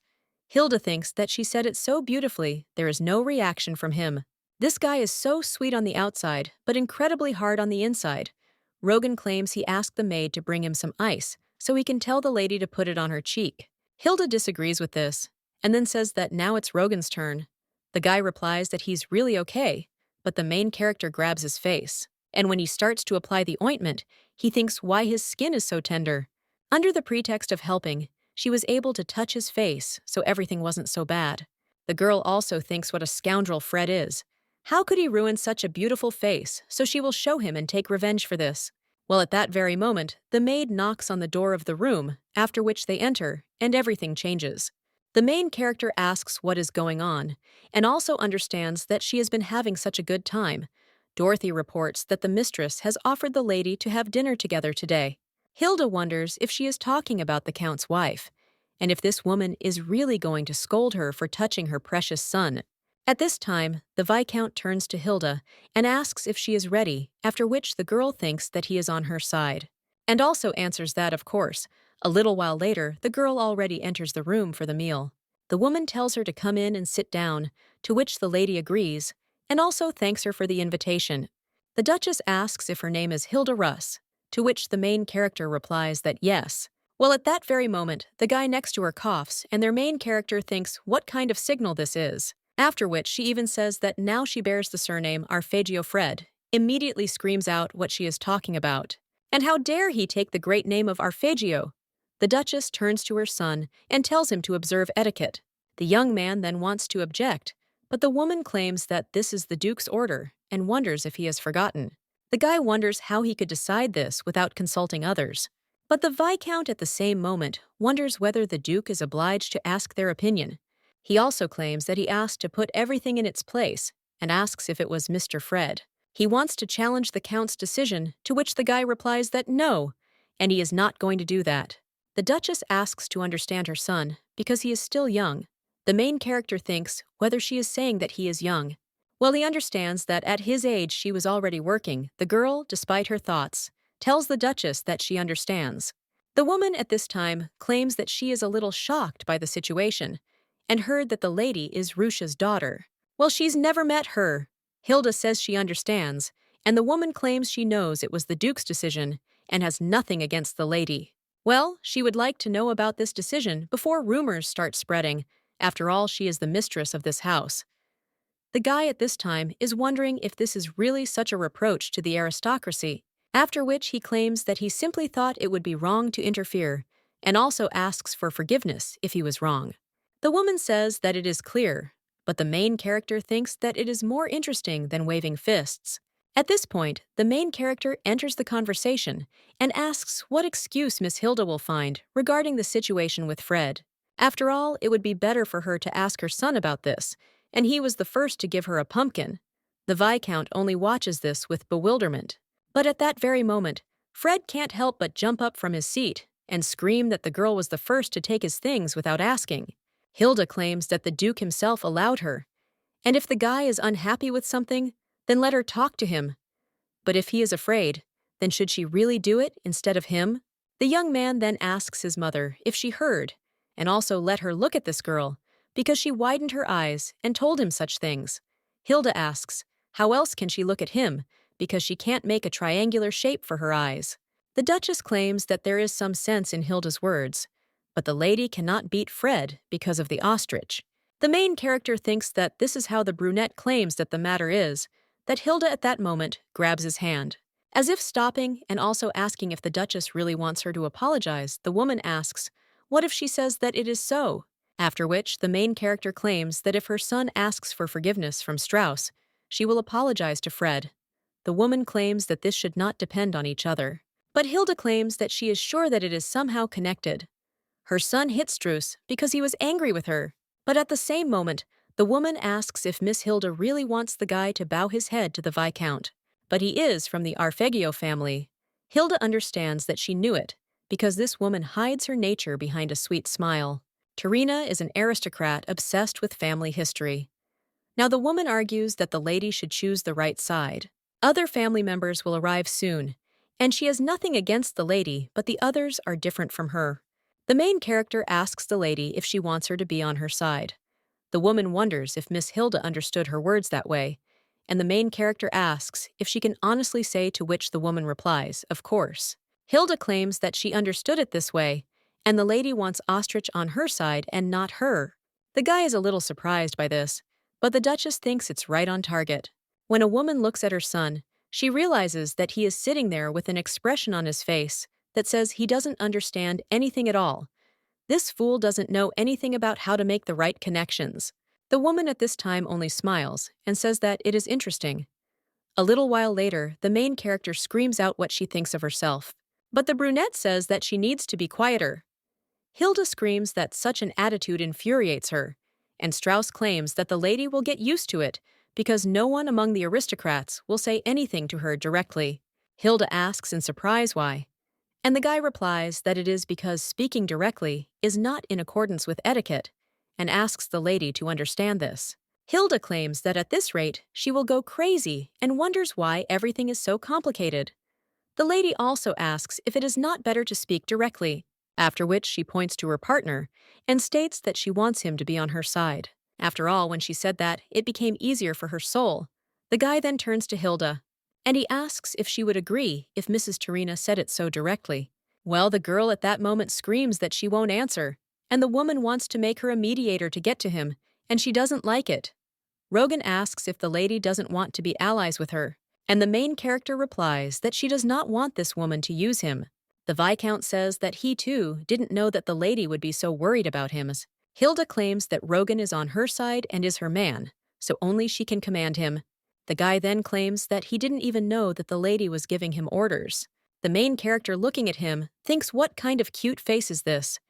Even with such an expression on his face, he looks very handsome. The girl immediately sits down on the chair and claims that, in any case, she doesn't like this Fred. And if the guy does anything like that again, she'll rip all his hair out. But Rogan says the lady better not make enemies with Terina. Hilda replies that she knows, and this woman is the key to getting closer to the Duke. Well, now she doesn't care about them either. The main character doesn't want to bargain with her because of the ostrich.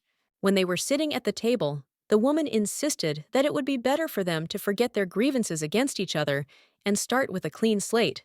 But if the Duke found out about this, no one would benefit. But in any case, she congratulates the lady because now she is part of their family. Hilda at this time asks what Rogan would answer if he were in her place. The guy claims that he would say what he thinks about, then everything would come to naught, and he wonders why they should teach someone about life. But the lady wonders if this is how it should be when there is a double meaning in the words. Rogan replies that you should never show your trump cards to your enemy, and then you can play. The girl understands that in the conversation with the Duchess, her trump card was Rogan Strauss. The guy at this time claims that if Terina wants him to be on her side, then the lady can use this and lead the conversation in the direction she needs. Hilda claims that even she finds it unpleasant to do this, but the guy claims that he doesn't know why the lady reacts this way. Hilda replies that this is because Rogan Strauss is not a map, but a person, and also very close to her. The guy then asks if the lady really thinks they are close, but Hilda asks if that is not true. Rogan asks why she decided so, and the girl understands that he embarrassed her. But she thought that they were close. That's why she said so. He asked the reason, simply because she feels that she is close to him. That's why she reads him as such a person, and no other answer comes to her mind. But the girl thinks that this is somehow strange, because now the word close sounds in her head, and today is some kind of strange day. after which the lady introduces another something and thinks that this is already too much. At the same moment, someone knocks on the room and apologizes to the lady. Hilda understands that this is her savior, who will pull her out of the swamp of intimacy. The maid brings a puppy into the room and claims that she came to return it. And the main character, looking at how peacefully he sleeps, understands that he has the happiest life. A little while later, she tells the puppy to get up, and the Viscount says that it's good that he doesn't snore like some. After this, the main character only begins to touch the dog and tells him to wake up. At that moment, the wolf jumps up and screams. Does she even know what it's like to be touched by strangers? But the girl thinks that he is too pure to say such things, and is very unconvincing, after which the girl says that, okay, and she didn't send him for procedures. The wolf immediately throws her hand away and asks if he is really just an errand boy for her. Hilda replies that they have a contract, so he must carry out her orders.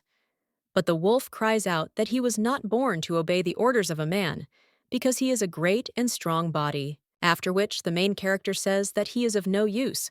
She learned the wind magic herself, and he is still gaining strength. After which the girl asks what he will say about the animal, turns to the owner, and says that she simply did not ask anything. He also claims to have learned some important information. Hilda realizes that he has finally spoken. The wolf claims that while he was being bathed, he listened to what his subordinates were saying. Our Fagio family is arriving tonight. Rogan says everyone knew something was wrong when Tarina left. The wolf claims that they say that the Countess is allergic to animal hair, which is why they didn't wash him like that, and also combed until the fur became smooth and applied perfume. The smell of rice oil was so gentle, and he really liked it.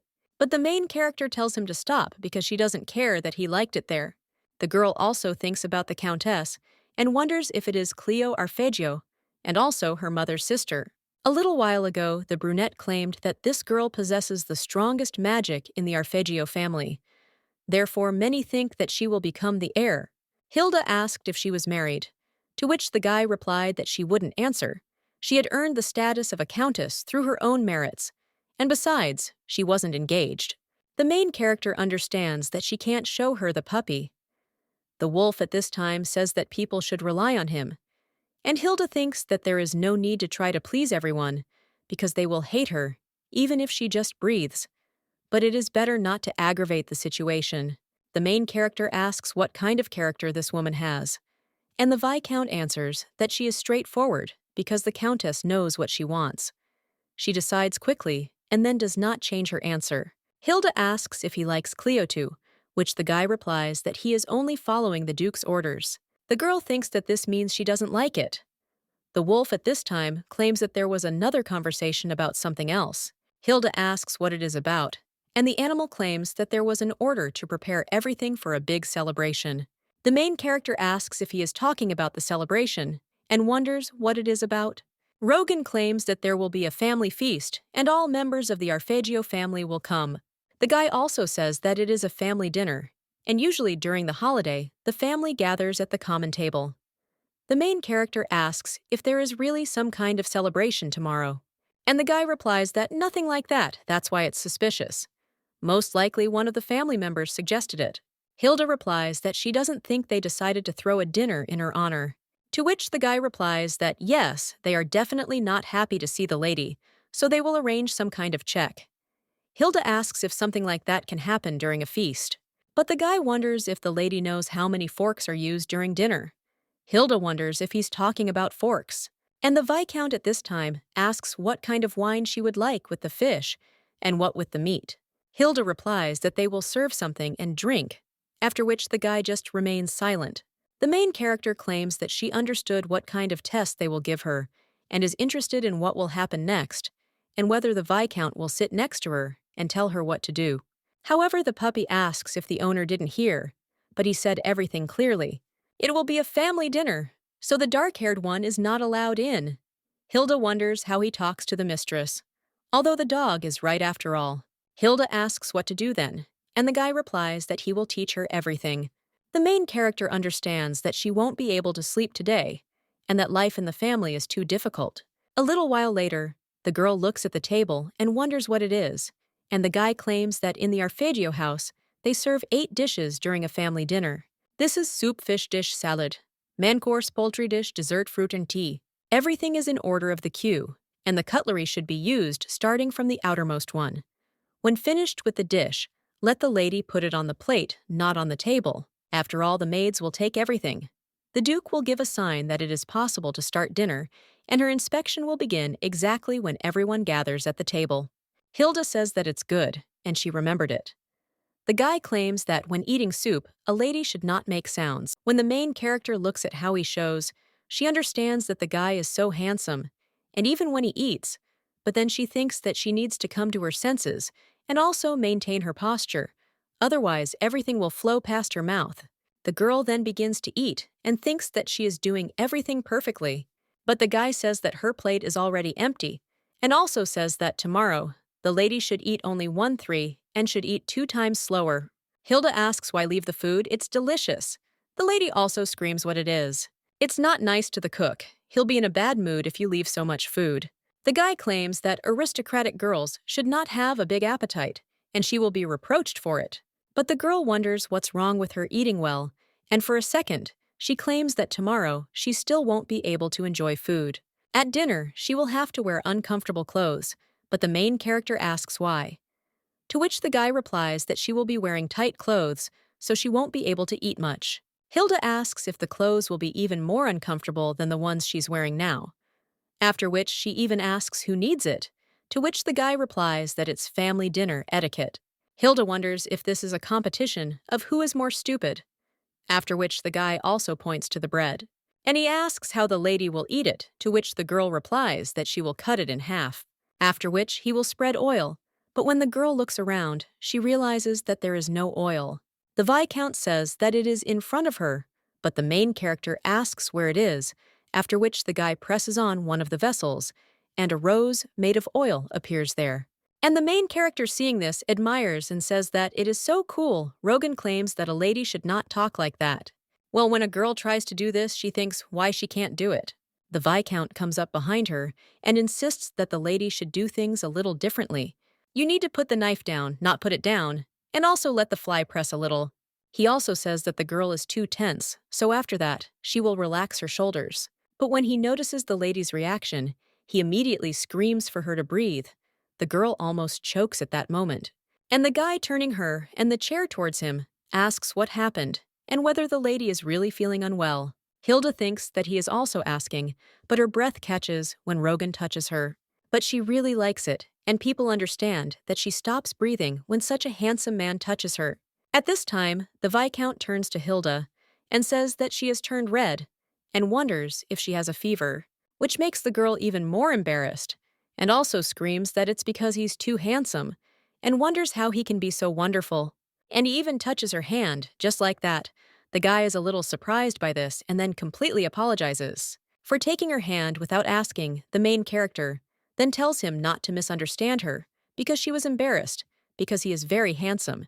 And it is true, Hilda understands that she really is her mother's reign, because she cannot resist a beautiful face. After this, the Viscount only thanks her, and Hilda wonders why he is doing this. The girl also remembers how her mother said that if a lady is uncomfortable, then she should not show it, because it can become her weak point later, so she should not show it and behave as if everything was planned. Now the main character thinks that she will do as her mother said, and also turns to Rogan and suggests to rest for 10 minutes. The girl thinks that everything is fine, because she said it like a true aristocrat. The guy is only surprised by this, and the lady understands that it will look like she came up with this in order to take a break. And the girl also thinks how she would like to have someone with her now who would support her, and at least a puppy. After which, the lady leaves the room, and the Viscount blushes a little. The girl at this time thinks that looking at Rogan, she always said that he was handsome, but never before had her heart beat as it did now, and she was surprised by his touch. The guy's hands are big and strong, and it was a pleasant feeling, so the girl thinks how she would like to experience it again. But at the same moment, the lady takes out of her thoughts the fact that someone says that he cannot eat anything. One of the ladies asks her if the girl doesn't like the food. She replies that no, and the food is great. She just eats a little. The woman asks if this is true about the taiga, that it is incredible and also strange that the lady has no appetite, because she thinks that she has never tried such food before. Hilda realizes that the woman who asked her how she liked the food was trying to hook her, and that she was Fiore's wife, Ortigia Arfeggio. Their son is Timo Arfeggio, and also at the table is the Duke's eldest son, Fiore Arfeggio, and Countess Cleo Arfeggio. The girl also remembers asking the Viscount whether the Duke's eldest son was the strongest. Well, the guy replied that it was not so, because Fiore had no magical powers, and Cleo had the strongest ones. Magic powers. But Ruscia's daughter appeared there, who has even greater powers than Cleo. So the main character understands that Fiore will hate her more than anyone else. The woman at this time claims that it is not because the lady has no appetite, but simply that she cannot enjoy this food, and she has never eaten it before. Hilda realizes that she is not even trying to choose her words. At this moment, the Duke's son turns to him, and he suggests that today, we let Hilda choose the wine, since she has become a new member of the family. The man also asks if she knows much about wine, to which the lady mentally replies that she does, and he wonders if this is why they decided to have a family dinner. The girl claims that she saw Coletteson wine in the cellar, and asks how about him. The man then asks if she would choose red wine over the wing, and smirks. But the main character claims that she saw that the white wine in the Duke's cellar was in oak barrels, and is afraid that the aroma of wood will give the fish an unpleasant taste. And since they have trout for dinner today, the Coletteson wine will be perfect. The girl understands that Rogan told her so, and also told her to just memorize it.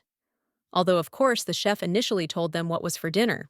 Now the Duke's son is just angry, and Cleo claims that those who know nothing about wine always say that white wine should be served with fish. Her interlocutor claims that Ruscia most likely told her daughter about different types of wine, to which the main character replies that no, and her mother did not teach her this. Well, she thought that all aristocrats knew such basic things, but it turns out that everything is not so. The Duke's son at this time says that magical powers are certainly important to aristocrats too. He also heard that the powers Ruscia were given to her. The main character replies that yes, and she also proved it in order to become part of the family. Well, then the man starts blowing out the candles on the table and tells the lady to show it to them. He heard that her powers are related to fire, so he asks if the lady will demonstrate. Hilda replies that she can show, but doesn't think it would be appropriate at the table.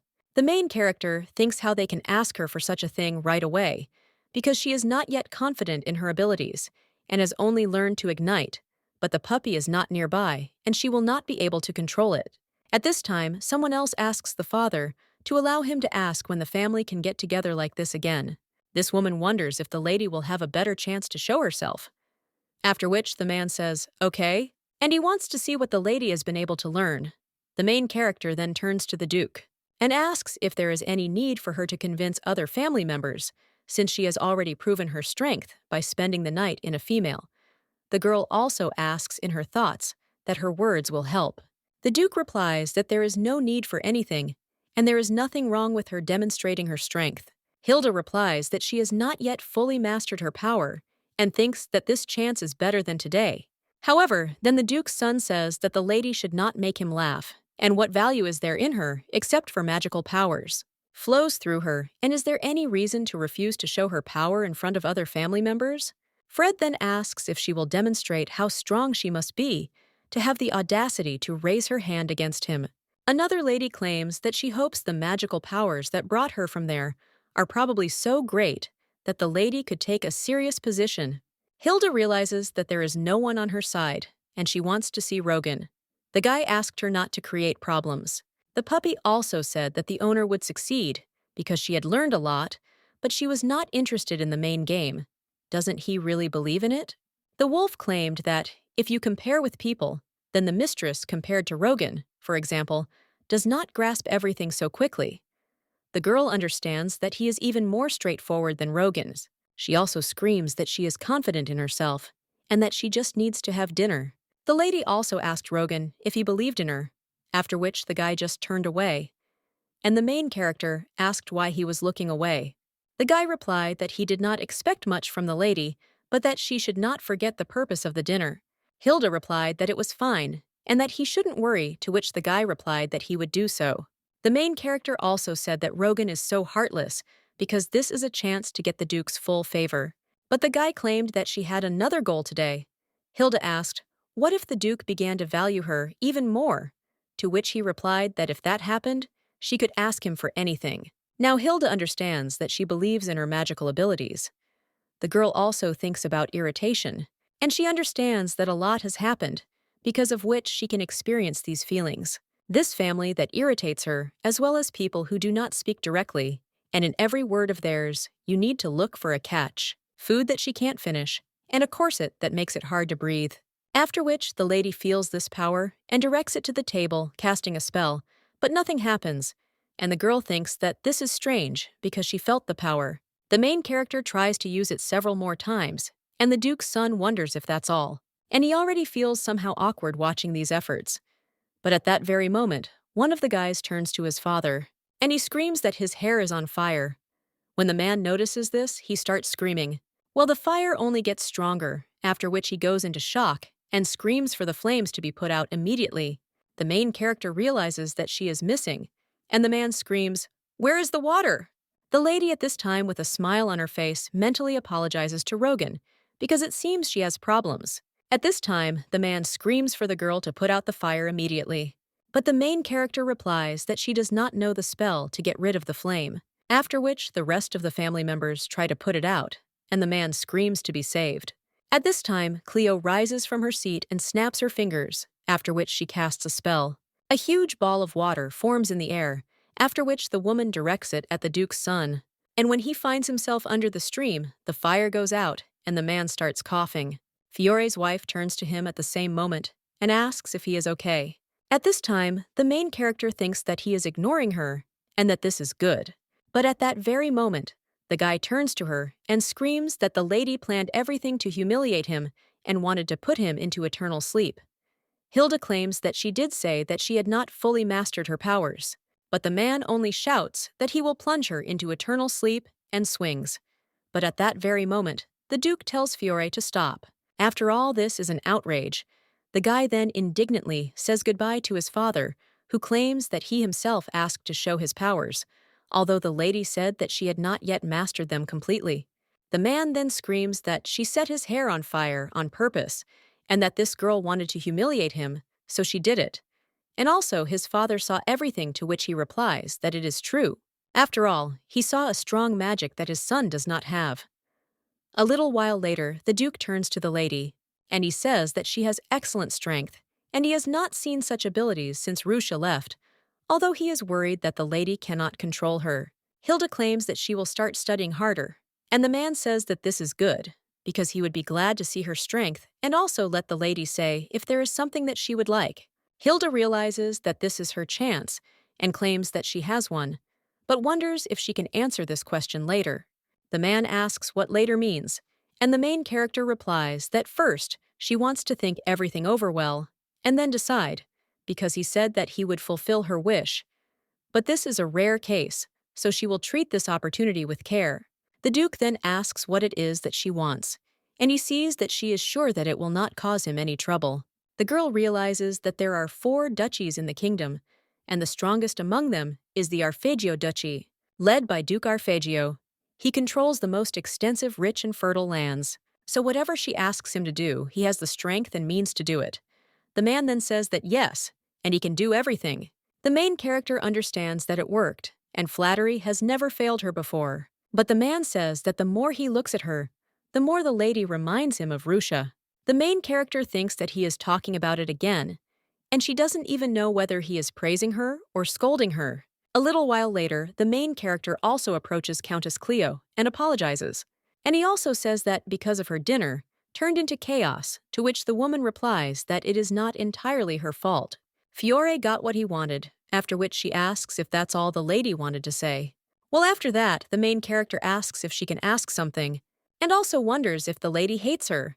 The woman asks if she has a reason to love the girl, to which she replies that she can, because she is Rusha's daughter, Arfeggio. The woman claims that she and her sister were not that close, while the main character claims that she is very similar to her mother. The woman claims that they are sisters, so they have common features, but the girl claims that hers more. Its ability is water. Magical powers depend on character and personal preferences, so Cleo is similar to her mother, not only on the outside, but also on the inside. And this is not only because they are sisters. The woman at this time claims that she understands why the lady is asking this, and she heard that she had a fight with Fred, and today set Fiore's hair on fire. And so that at least someone would be on her side. The lady wants to befriend her. The main character understands that this woman understood everything, after which Cleo says that Hilda is not a failure. She also claims that she hated Rusia, so she has no reason to treat the girl well, and she asks if the lady thinks so. Hilda realizes that today she has understood a lot about Cleo. This woman is not one to beat around the bush, and she says what she thinks, after which Cleo turns to the lady again and asks if she will tell her aunt when she receives a gift from her father. After all, she is very curious about what she will ask him for. A little while later, the main character throws away her corset and thinks that she just wants to fall into eternal sleep. The girl also remembers how the Viscount said that in this place, there is no one who would be on her side, and everyone will insult her and bully her. Hilda does not know how unhappy she will be. Now the main character is wondering why she immediately remembered Rogan's words. Well, when the girl enters one of the rooms, she sees the sleeping Viscount there and is surprised. The girl understands that he fell asleep over the book, and yet he is so tired. After which the lady sighs, and also sits down next to him and argues on the shoulder. But at the same moment, the guy asks her how the dinner went. The main character screams in shock that he scared her, and wonders if he was really awake. The ostrich replies that he woke up when the lady came in, but then screams that he is lying. After which the guy asks how her meeting went, and the main character just smiles. And she thinks how to explain this, and maybe she shouldn't tell him that she set Fiore's hair on fire. At this time, the brunette says that despite how she doubts it, seems he won the argument, but the girl replies that no, because the Duke really liked it, and he said that he would give her a reward. The guy asks if this is true, to which the main character replies that it is. However, the Viscount then asks why the lady is not happy. Hilda replies that the Duke praised her, but other members of the family hate her. The guy claims that there is nothing unusual about this, and the girl asks what it means. The Viscount replies that he told her from the beginning that no one would be happy to see a new member of the family. Hilda says that this is true, and she knew about it, but then the girl thinks why she feels so bad about it. The guy at this time puts his hand on the lady's hand, and the main character understands that everything is fine because Rogan is next to her. A little while later, someone asks if the Duke really called Mrs. Hilda the heiress. One of them says that it seems true. Another maid claims that she is the daughter of Mrs. Rusia, and so can become the heir. But the problem is that the Duke speaks too openly about it. And then one of them asks which side would be more profitable to take. The other replies that she thinks it would be more profitable to support the eldest son. One of the maids claims that Tarina's influence is too great, so it's better to be on her son's side. Well, then another one claims that she thinks the Duke will hand everything over to the Count, since he has many merits compared to others. The girl asks what about Lady Hilda. In response, one of them asks if anyone thinks that the Duke can pass everything on to her as an inheritance. A little while later, the puppy claims that this is what the maid said. The main character only screams furiously that she showed great abilities, and they have such a sour reaction. The puppy claims that strong magic shows the strength of the family, but does not say that the lady will be a good duchess. The main character screams that the spirit is right, and this is her, makes me even more angry. At this time, the puppy tells the owner that he tried hard, so let her give him the promised reward. Hilda claims that she is not happy with what she heard, but a promise is a promise, after which she gives him a crunchy cookie, and the puppy only wonders if it is with cinnamon and a sugar bomb. The main character thinks how picky he is and wonders what kind of sugar bomb this is. The puppy replies that it is a candy store on the main street, and everyone talks about this place because it has the most delicious desserts. But the lady seems to have heard it for the first time, so today he will close his eyes to it. The main character looking at this puppy thinks, is he really reprimanding her? But she still thinks that he is too cute, so she won't scold him. The ostrich says that it seems that the lady has already completed the task since she is distracted. The main character replies that of course she has done everything, after which the Viscount tells her to bring him the task because she only thinks about playing. The girl puts her papers on the table and claims that he looked busy, so she didn't want to disturb him. She also asks what he is reading so carefully to which the guy replies that it is a letter from the royal family, or rather, permission for the lady to become part of the Arpeggio family. The girl wonders if this is really permission, and it turns out that she has now officially become an Arpeggio. The guy replies that this is so, and she became Arpeggio from the moment the Duke gave his consent, and now the Emperor has confirmed this. So starting next year, the lady can go out into society. So until then, she must diligently study the spoken arts and culture. And also to match externally, Hilda screams what is wrong with her, and the guy crosses out something in her assignment and tells her not to write the word cool in the letter. The girl claims that he simply gave her a difficult task, and anyone would have made a mistake there. But the guy says that she did not compare herself with others, because she must become the one who knows and can do more than others. The main character understands that he is grumbling again, and the guy claims that compared to others. Well, at that very moment, the main character points to one of the letters and asks what it is and whether it also came from the palace. The guy claims that this is a response from the palace regarding the Night Castle, and they want to discuss this issue. At this time, Hilda asks if they really don't want to sell it to, which the guys answer that he doesn't know, and that this is a house that has great significance, so it won't be easy. But the girl claims that the imperial family has no magical powers, and wouldn't it be better for them to get rid of the Night Castle? The guy claims that if it is sold, someone might dispute that the imperial family has a magical red liquid flowing through it. Hilda says it's nothing but. The guy says there's nothing to be done. If something is missing, or a lady feels weak, then this should never be shown to anyone. But the girl at this time says that she hates it, after which the guy smiles and also turns to Hilda. The girl asks what he wants again. Well, when she turns around, she sees a chest with coins, after which the guys claim that this is money for her maintenance until the summer. Hilda asks whose money it is, and the guy replies that now it belongs to her. The main character is shocked and asks if this is true, and all the money is now hers. Rogan replies that yes. The main character thinks how many gold coins there are and what it means to be an aristocrat. The brunette claims that this money is for her upkeep and can be used to buy dresses, jewelry, facial, and body treatments. Hilda then looks at her clothes and asks how much money they were bought for. The girl also wonders if the cold-blooded grandfather has finally given his granddaughter a present. But Rogan replies that it was his money, after which the main character wants to say that she thought so. But when she realizes what the guy said, she screams, "Did he really buy these clothes with his own money?" The guy replies that yes, and the girl asks why. Rogan claims it was an apology gift because he hadn't been able to prepare everything well on the first day, and she had to wear Mr. Fred's clothes. The main character at this time asks how much it cost, because it was not one or two dresses, and also the dress for aristocrats is so expensive. Well, the guy tells her not to worry, and wonders if the lady really thinks that he has no money. The main character understands that since he is a viscount, he has a lot of them, but this guy has already done so much for her. She is grateful to Rogan, but still feels guilty and wants to repay him. At this time, the guy opens the window, after which the main character turns to Rogan and tells him to spend one day only with her. A little while later, the guy is in the library. He understands that the lady said that she wants to walk with him around the area, but he doesn't know this city well, so he has one way out. It's all about learning in advance. The guy spent the whole night researching the city. He learned about its history, popular places, landscapes, and famous restaurants. Other aristocrats would choose to go to the theatrical performance, but he doesn't know what Hilda will choose. The guy understands that it is pointless to assume anything when it comes to this girl, and he does not know what she will like and what the lady will want to do. Hilda lived a different life from him, and he cannot imagine that her free spirit would want her. And even he finds it difficult to understand something. A little while later, the guy is already leaving his room, but at that very moment, someone turns to him and asks if the Viscount has decided to go for a walk with her. The guy realizes that it is Fiore, and after his head was set on fire at dinner, he wears a hat.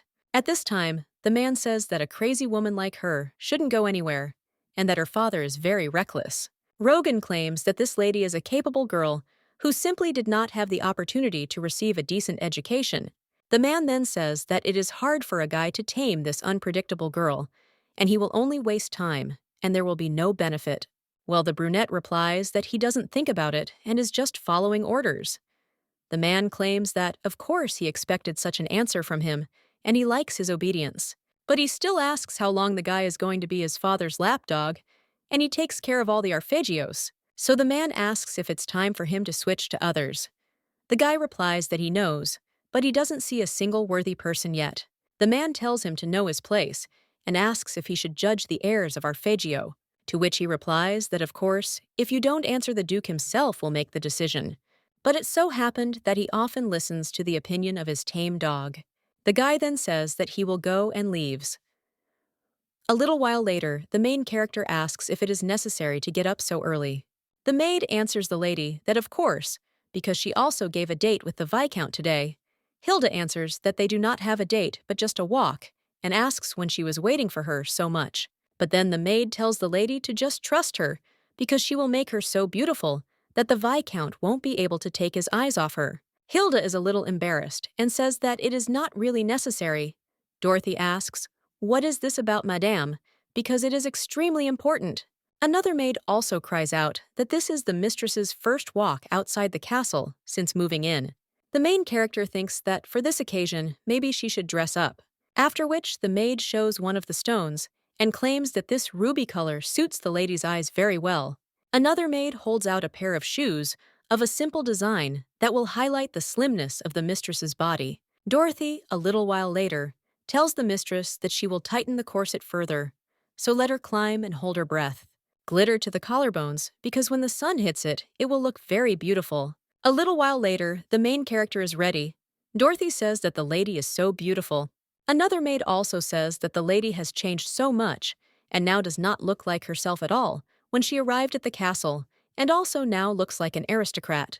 The maid is happy after this, and the main character thinks that she is glad that they have such a cheerful atmosphere, but she doesn't like what they say. Although she is still happy because the girls can laugh and act like that around her. They really opened up, so she is happy. One of the maids at this time hands over some perfume and tells the mistress to apply a little. One of the girls also says that it is interesting what perfume the Viscount uses because he always smells so nice. The main character says that you can ask his maid about it and wonders who is watching Rogan's things. The maid replies that no one because he does it himself, and the main character asks why. The maid claims that he doesn't like it when others touch his things, and the maid also says that he cleans his own room. The main character wonders if he is a misophobe, but then the lady wonders why he touches her so easily. A little while later, someone knocks on the lady's room. The maid claims that the Viscount is waiting. She is at the reception, and the main character heads there, and also understands that when Rogan sees her, so-and-so will be speechless. The main character heads down the corridor with a smile on her face, after which she even goes into his room and asks what she looks like. At this time, the guy is wondering if the lady will really go in this, and the girl asks if she really looks strange and ugly. The Viscount, a little embarrassed, claims that she looks incredible, but that it would be too much for a walk around the city. The girl gets a little upset after this, and the guy just tells her to wait a minute, after which he starts running somewhere, and the main character wonders where he went. The guy replies that he will be back soon, and the girl thinks that she knew it because it is too much. But the maids tried so hard, so it would be a shame to let their efforts go to waste. The Viscount returns at this time and states that he thinks it will be enough to change shoes. The girl asks if this is really so, but she claims that these shoes do not belong to her. The guy claims that the lady did not leave the castle and therefore did not see them. Well, they belong to her. After which the guy is going to help the lady change her shoes. But the girl screams that she herself. Rogan claims that it will be difficult for her to change her shoes in such a dress. However, the girl wants to object and suggests at least calling the maid.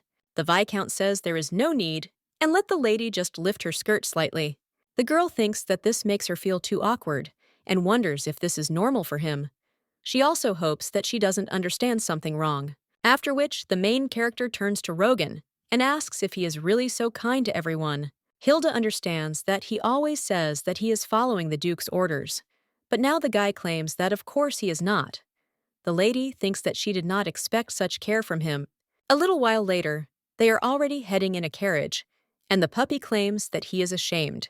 He also wonders how these people dared to put something like that on him, but the main character thinks that she probably likes the song. Since he doesn't take off this hat, the brunette says at this time that they have almost reached Rose Square. When the main character looks at the street, she says that there are so many people there.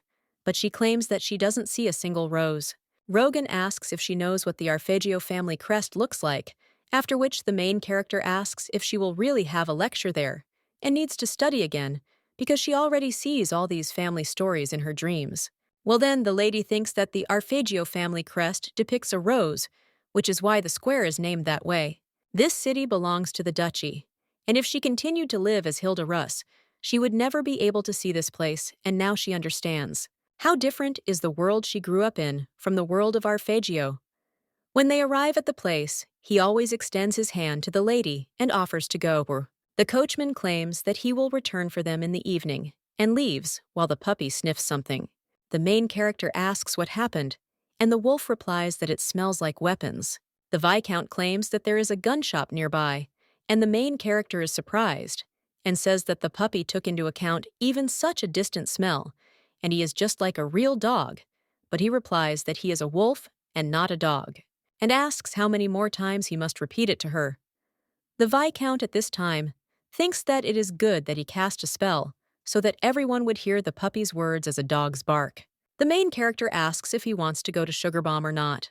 The puppy wonders if this is the same famous dessert shop, because if so, then of course he wants it. He also tells the lady to let him in because he'll go ahead. Arjun sighs and says that they just arrived and are already going to the candy store. But it's such a good chance to walk around famous places and learn history. The puppy at this time tells the person to be quiet, and the main character just laughs from behind. She understands that Rogan should be happy that they are going there. Last night, the girl asked the cook what Rogan liked. The only things that came to mind were books, studying, memorizing, and teasing her. At this time, the maid asked the lady if she really liked what the Viscount liked. Hilda understood that Dorothy didn't know either, because he was a person who should like something, after which the main character asked him if he liked precious stones.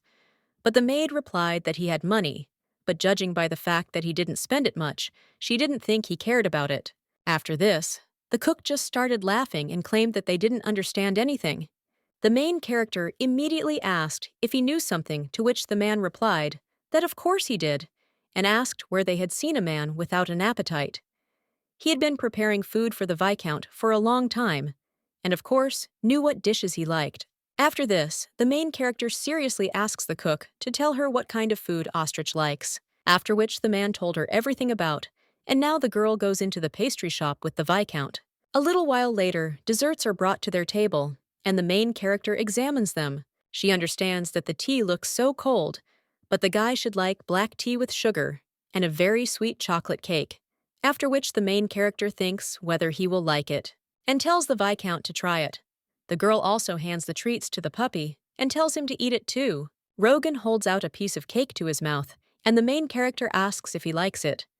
At this time, Stenocek admires the sweets. The Viscount wipes his mouth and claims that it is very tasty. The main character is shocked to realize that the cook was right. After all, the Viscount likes sweet desserts. A little while later, the main character tells the guy that she didn't know that he liked sweet food. Rogan is only embarrassed by this, and the main character wonders if this was really a secret. The guy claims that he seemed to be trying to restrain himself, but the girl immediately jumps up and says that she simply heard about it from the cook. Rogan asks if she finds it strange, and the main character asks why.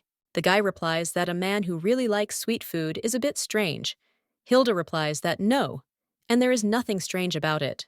The girl also asks what relation gender can have to taste preferences, because she, for example, although she looks cute, loves to drink.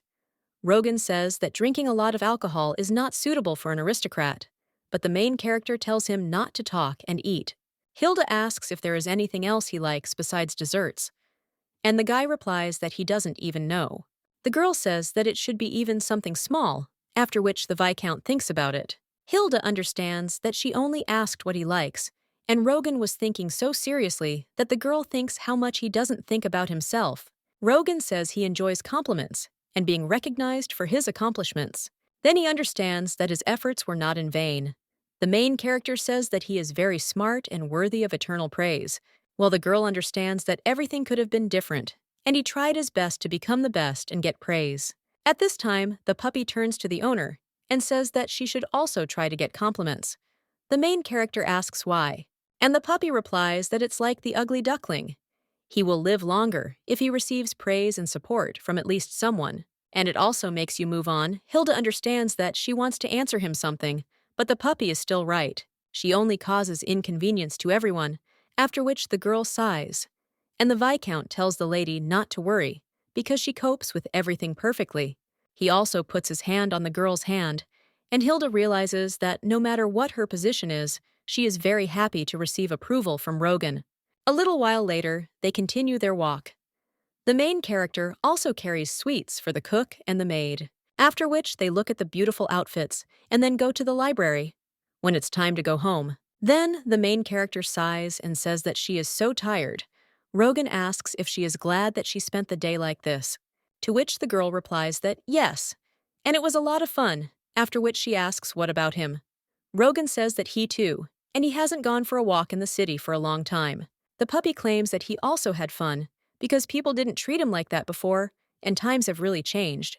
But at that very moment, the carriage shudders, and the main character begins to fall.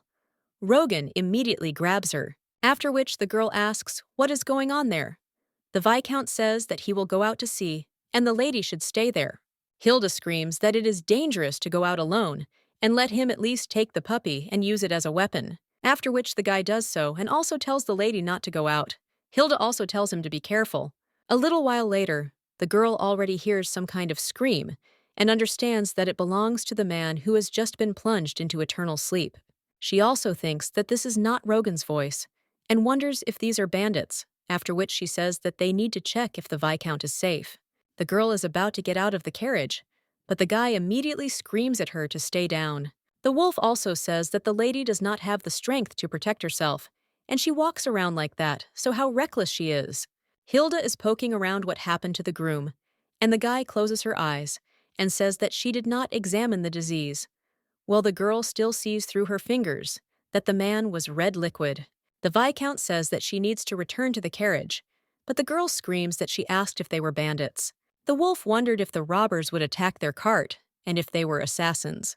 At this time, the Viscount cries out to the puppy, and the main character wonders if this is really true and who their target is. Hilda wonders if they really attacked her, but still doesn't understand what she did. At this time, the wolf says that it is time to have dinner, after which the man lying on the ground screams, asking to be saved.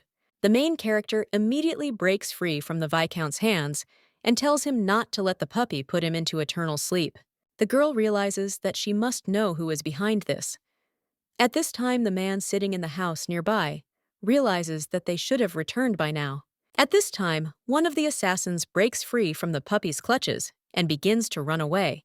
The wolf immediately cries out to his mistress that in such cases there is no point in showing mercy, but the girl says that if it was an unusual robbery, no one needs to know whose orders he is carrying out. The lady also wonders if he will be able to track the robber by smell. The wolf claims that people really like to complicate everything, and that it would have been possible to simply put him into eternal sleep. Hilda says that if he finds the instigator, he can do whatever he wants with that man. The girl also understands that he put the innocent coachman into eternal sleep, and she agrees with the puppy's words, because in such cases, there is no place for mercy. The puppy at this time runs after this guy and hopes that the owner will not take her words back. At this time, the man sitting in the hut notices that someone else is getting there. It turns out to be Fiore, and the man is wondering what this guy is doing there. The young man then asks if it is his father, and he claims that he did ask what Timo was doing there. The guy replies that nothing and wants to say something else. But at that very moment, a mercenary appears near the door, and Timo asks what happened. His interlocutor screams that a monster has appeared there. Fiore asks what he is talking about, and the mercenary replies that it is a beast over 2 meters tall. He thought that the gentleman needed to know about this, after which Fiore asks where this monster is, and the guy replies that it is at the foot of the inclined road that leads to the city. The mercenary cuts everything down. He also hits his son and says, "What a fool he is, and he couldn't have come up with this on his own." The man asks whose idea it was, and whether it really belongs to his mother, to which the guy replies that no, and his father asks whose it is then, and also screams for the guy to answer. Timo says that it was Mrs. Tarina's idea, but the man immediately pushes his son away and screams what a fool he is, and wonders how one can be so thoughtless. His interlocutor replies that this girl, in whom the dirty red liquid is mixed, humiliated her father, and is now trying to gain recognition from her grandfather with some insignificant magic. The man at this time screams out, whether that is why he decided to ask Tarina for help, and whether he wanted to plunge that girl into eternal sleep with his own hands. The guy replies that Mrs. Tarina said that she knows several people who can do this job flawlessly, but his father cries out that if it were a professional, he would have gone into eternal sleep the moment things went wrong, and not crawled there, leaving his red liquid everywhere. He also wonders if his son thinks Tarina will act in their best interests. Timo then asks if it turns out that Tarina deceived him, and Fiore screams that if this girl fell into eternal sleep, then the Duchess will put all the blame on him. She gets rid of both of them without lifting a finger, after which the guy asks what to do now, and the man asks if anyone knows about this besides Tarina. To which the guy replies that only he knows about this, and the man says that it's good. And he also says that his son should pray that this Hilda remains alive, because if that happens, the guy will not fall into eternal sleep. After all, he made his father get dirty in the red liquid, after which the guy asks for forgiveness with tears in his eyes.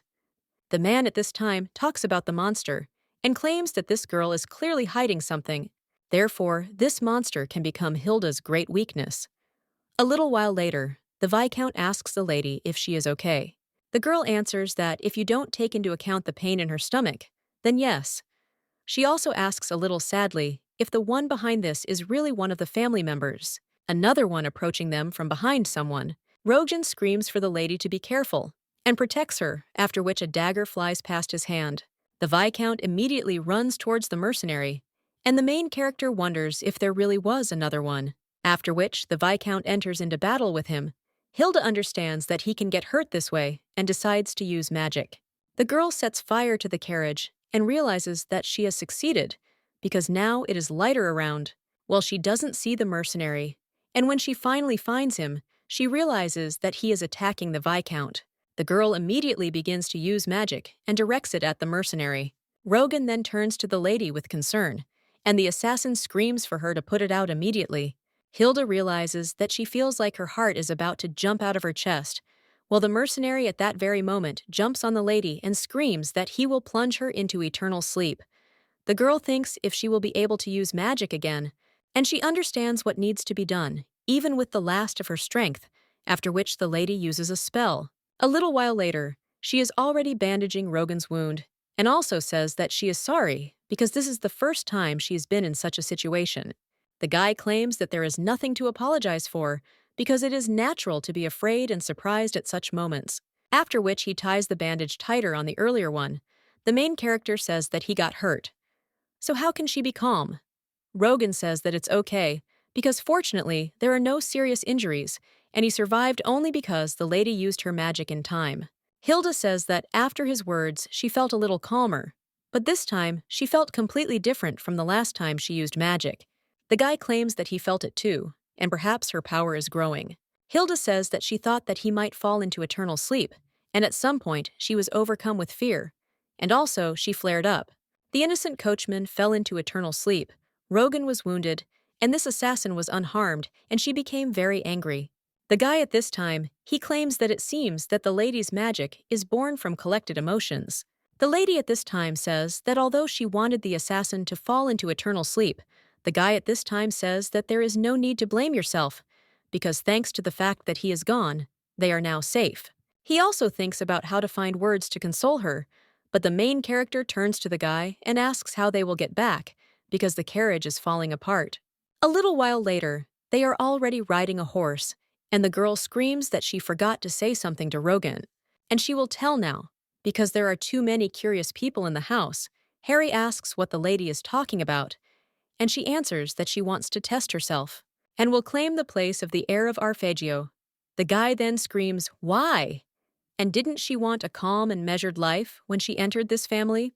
Hilda screams that since they send assassins seeing her as a threat to Tony, should she really become one for them? The Viscount at this time asks if she really thinks that he will support her, and the lady screams that if she doesn't answer, he will act only on the Duke's orders. The guy wonders why she wants to do this. And the lady replies that it is simply because she wants to become the heiress and Duchess of Arpeggio. The guy is a little surprised by this, and a little while later, they are already returning home. The maid, seeing her mistress, cries out why she returned so late, and does she know how worried they were. She also asks what is wrong with the lady's appearance, and the girl replies that they met robbers on the way there. Hilda realizes that she and Rogan have already decided everything, after which she also claims that she is alive, thanks to Mr. Strauss. The girl also says that at dawn they should send people there because the coachman was immersed in eternal sleep. The butler is surprised by this and asks if everything is in order. Rogan claims that bandits are uncouth people, so he dealt with them alone. The butler also says that they were moving without a club, so when they saw their dear colleague, they probably thought that they were rich and middle class. The servant also turns to the Viscount and claims that he needs to heal his wounds, so let him go up to his chambers. The maid also turns to the mistress and offers to follow her because she will help the lady wash and change clothes, to which the girl agrees. But when she looks at the stairs, she sees several more family members there. The girl understands that one of them is responsible for this incident, so they will see whose handiwork this is. A little while later, the girl asks who it was, and the puppy replies that it was Timo Arpeggio, Fiore's son and the one who looks a little strange, tall and skinny. The Viscount motions for the girl to be quieter, after which the lady whispers that he simply didn't look like a man capable of such a thing, and maybe Fiore forced him to do it, to take revenge on her for his hair. Well, the puppy replies that no, and he knew nothing about this matter. Hilda asks why he took our puppy, and the puppy replies that he overheard their conversation. It all looked like Fiore found out about everything too late and tried to stop Timo, but there was another person behind all of this. Rogan asks if it is Mrs. Tarina, but the main character whispers and asks if Tarina has a bad relationship with her family, Fiora, and they are feuding. So how could Tarina and Tomo act together? The guys claim that Mr. Timo is a bit weak-willed, so he couldn't pull this off on his own. However, if someone supports him, he can easily agree to the deal. The main character wonders if this means that Tarina was helping him, to which the guy replies that it could be, because if she wanted to get rid of two with one shot, then it is possible. The main character says that these two hairs are her and Fiore, and the puppy claims that Fiore said the same thing to his son, and he thought that he was a fool, video theory burnt hair. After this, the main character understands what it means that Tarina used Timo, and the guy didn't even suspect that he was digging a hole for himself. The Viscount claims that this is also possible, and the main character thinks that this is true, and ponders why there are so many people who want to put her into eternal sleep. The lady then sighs and realizes that it turns out she will need to get rid of Tarina and Timo. However, she will not be able to get the place of the heir if she is at odds with everyone, and the girl is thinking with whom to start. The girl also claims that Fiore needs to be involved, but the Viscount asks if she wants to use this incident to her advantage. The main character replies that she should try, but her interlocutor asks, what if he pretends that he doesn't know anything, since she doesn't have any solid evidence? Hilda replies that they won't be needed because only the saint is needed. A little while later, the girl lies down in bed and thinks about how long the day has been. She also thinks about how she wants to become the successor of the Arpeggio family, after which she thinks how she ended up there, because she just wanted to live in prosperity and peace. But no matter how brave she is in front of Rogan, she is not sure that she can become the heir. Even the sound of the wind scares her, so the girl wonders if she will be able to sleep peacefully now. At one point, she jumps out of bed and thinks, what if she gets attacked again? But at the same moment, the girl sees the light on in the corridor and wonders if there is someone outside. She understands that the maid is most likely already asleep, and is it really another mercenary? But if so, then she needs to be prepared. At the same moment, someone addresses the lady, and the main character wonders if it is Rogan's voice. At this time, the Viscount asks if she is asleep, and the girl wonders why he came to her at such an hour. It is not proper for a young man to visit the chambers of a young lady, and a man who is always grumbling about such things came there. Well, then the guy turns around and leaves, and the main character thinks why he left without even knocking. The girl immediately runs to the door and opens it and screams that she is not sleeping. The guy then asks why she doesn't have slippers on, and the main character, despite her legs, understands that she ran out in a hurry and therefore forgot. Well, she still understands that in this situation, She needs to behave confidently, as befits an aristocrat. And the girl asks if Rogan has any business with her. The guy claims that he just wanted to check if the lady is asleep. Hilda replies that she can't find a place for herself because of insomnia and asks if he wanted to say anything else. The brunette replies that he wanted to tell people to go to bed quickly, and the main character asks if that's all, to which the guy replies that yes. Hilda asks if he is serious, and the guy replies that one of the main principles of aristocracy is good sleep. The main character asks how many of these principles are there, and the guy puts it down as candle, and then asks the lady for forgiveness. He picks the girl up and claims that it is not proper for a lady to walk around the house barefoot. Hilda asks if this is because it is against etiquette, and she knows this, so she offers to let her go. Rogan claims that this is also the case, but she might get hurt, after which the guy will put her in bed and the main character will thank her. The Viscount tells her to go to sleep now, because he will be there until she falls asleep. Hilda wonders if this concern also comes from the Duke's orders. Well, if it is not so, then maybe it is worth crossing the line. The main character turns to the Viscount and asks if he can hold her hand until she falls asleep. After this, the guy offers his hand, and the main character, seeing how he thought, asks what it is. The guy replies that he remembers how in childhood he almost fell into eternal sleep and also could not sleep at night, thinking that he would lose his life. Spending the night with open eyes, the shadows on the ceiling in the room became more and more like monsters. The main character wonders if the Viscount was also scared, and who was holding little Rogan, who couldn't sleep by the hand. The guy claims that, however, in the end, no one was able to put him into eternal sleep, so let the lady not be afraid and fall asleep, because no one can hurt her. Hilda smiles and thinks that this is what it is like to have someone you can trust nearby. When she becomes a duchess, she will be able to make it completely hers. A little while later, the girl opens the window and understands that now she should start implementing her plan. The evening after the attack, the main character asked the Viscount how about using the sound magic that he taught her last time. The guy asked if she was talking about the magic of gathering, to which the lady replied that probably yes, and the spell could be repeated, although it was confusing.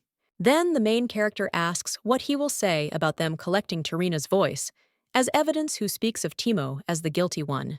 But the Viscount wonders how, since it's unlikely that Madame Tarina would say such a thing so simply.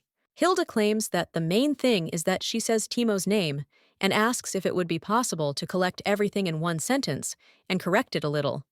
The guy answered that he said that the magic of collecting is possible, but he never said that it would be possible to correct what was collected. The main character asks why not, and the guy replies that because such a spell does not exist. Well, then the lady claimed that it was possible to create something new. A little while later, the main character already thanks the Duchess for agreeing to have tea with her. The woman replied that it would be best to have tea in the greenhouse now, and the main character replied that this was true, and also asked if the lady would be against sometimes devoting time to her in this way. The woman replied that only occasionally, and the main character, having sniffed some of it, said how pleasant its aroma was. The woman then claims that she heard that something terrible had happened to the lady recently, and how good it was that she had already recovered. Hilda thanks her for her concern, and the Duchess wonders if the culprit has been caught yet. The main character thinks that, of course, because that's all she needs to know. The girl replies that, unfortunately, the body was completely burnt, so it was impossible to identify it. The woman then says that even recently, these bandits have become completely unbridled, so the lady was very lucky to stay alive. Hilda replies that yes, and it seems that the heavens were on her side. The girl also thinks that this is great, because now they can start collecting evidence. The ladies also claim that while sitting in the greenhouse, she remembers her father, because he was a gardener by profession and very handsome. She also says that the Duchess probably knows about this, because she heard rumors that her father used to work there as a gardener. But the woman replies that no, unfortunately, she doesn't know him, because as she said earlier, she has never met Rusha. The main character says that this is how it is, and then it is a pity, because her father really was very, very handsome. The girl also says that her father was as tall as the son of Mr. Tior, but the lady asks what his name was. Then she asks if his name is Fred, but the woman replies that his name is Timo Arpeggio. The main character thinks that this is great, because she managed to collect sounds to fake evidence. after which she even asks for forgiveness and claims that she learned their names incorrectly. The Duchess says that this is bad, because if she makes such mistakes with other people, she will have a hard time. But the lady still has a lot to learn, and that's why it must be hard for Ostrich Hilda thinks that let this woman laugh as much as she wants, because soon there will be no reasons for laughter. The girl also says that it is true. A little while later, the main character asks how to revive this sound now, and Rogan answers that the spell is long, so he suggests that she take a pen and paper. The puppy then uses magic to create a pen and paper, and Blackman thanks him. The main character points to something and asks why this phrase is written there, to which the guys answer that it is just for a beautiful frame of words. Hilda wonders if it wouldn't be better to remove this, and the sentence would become shorter, but the guy replies that the effectiveness of magic lies in how beautiful and impressive the spell is that is created. Hilda asks if this is true, and the puppy claims that a word can cut worse than a knife, and the language run is a tool for creating a dialogue with the universe. So wouldn't the universe want to respond to more polite words? At this point, the Viscount puts down his pen, and the main character asks if he has finished the spell yet. The guy replies yes, and the girl asks him to try it once, after which the guy does so.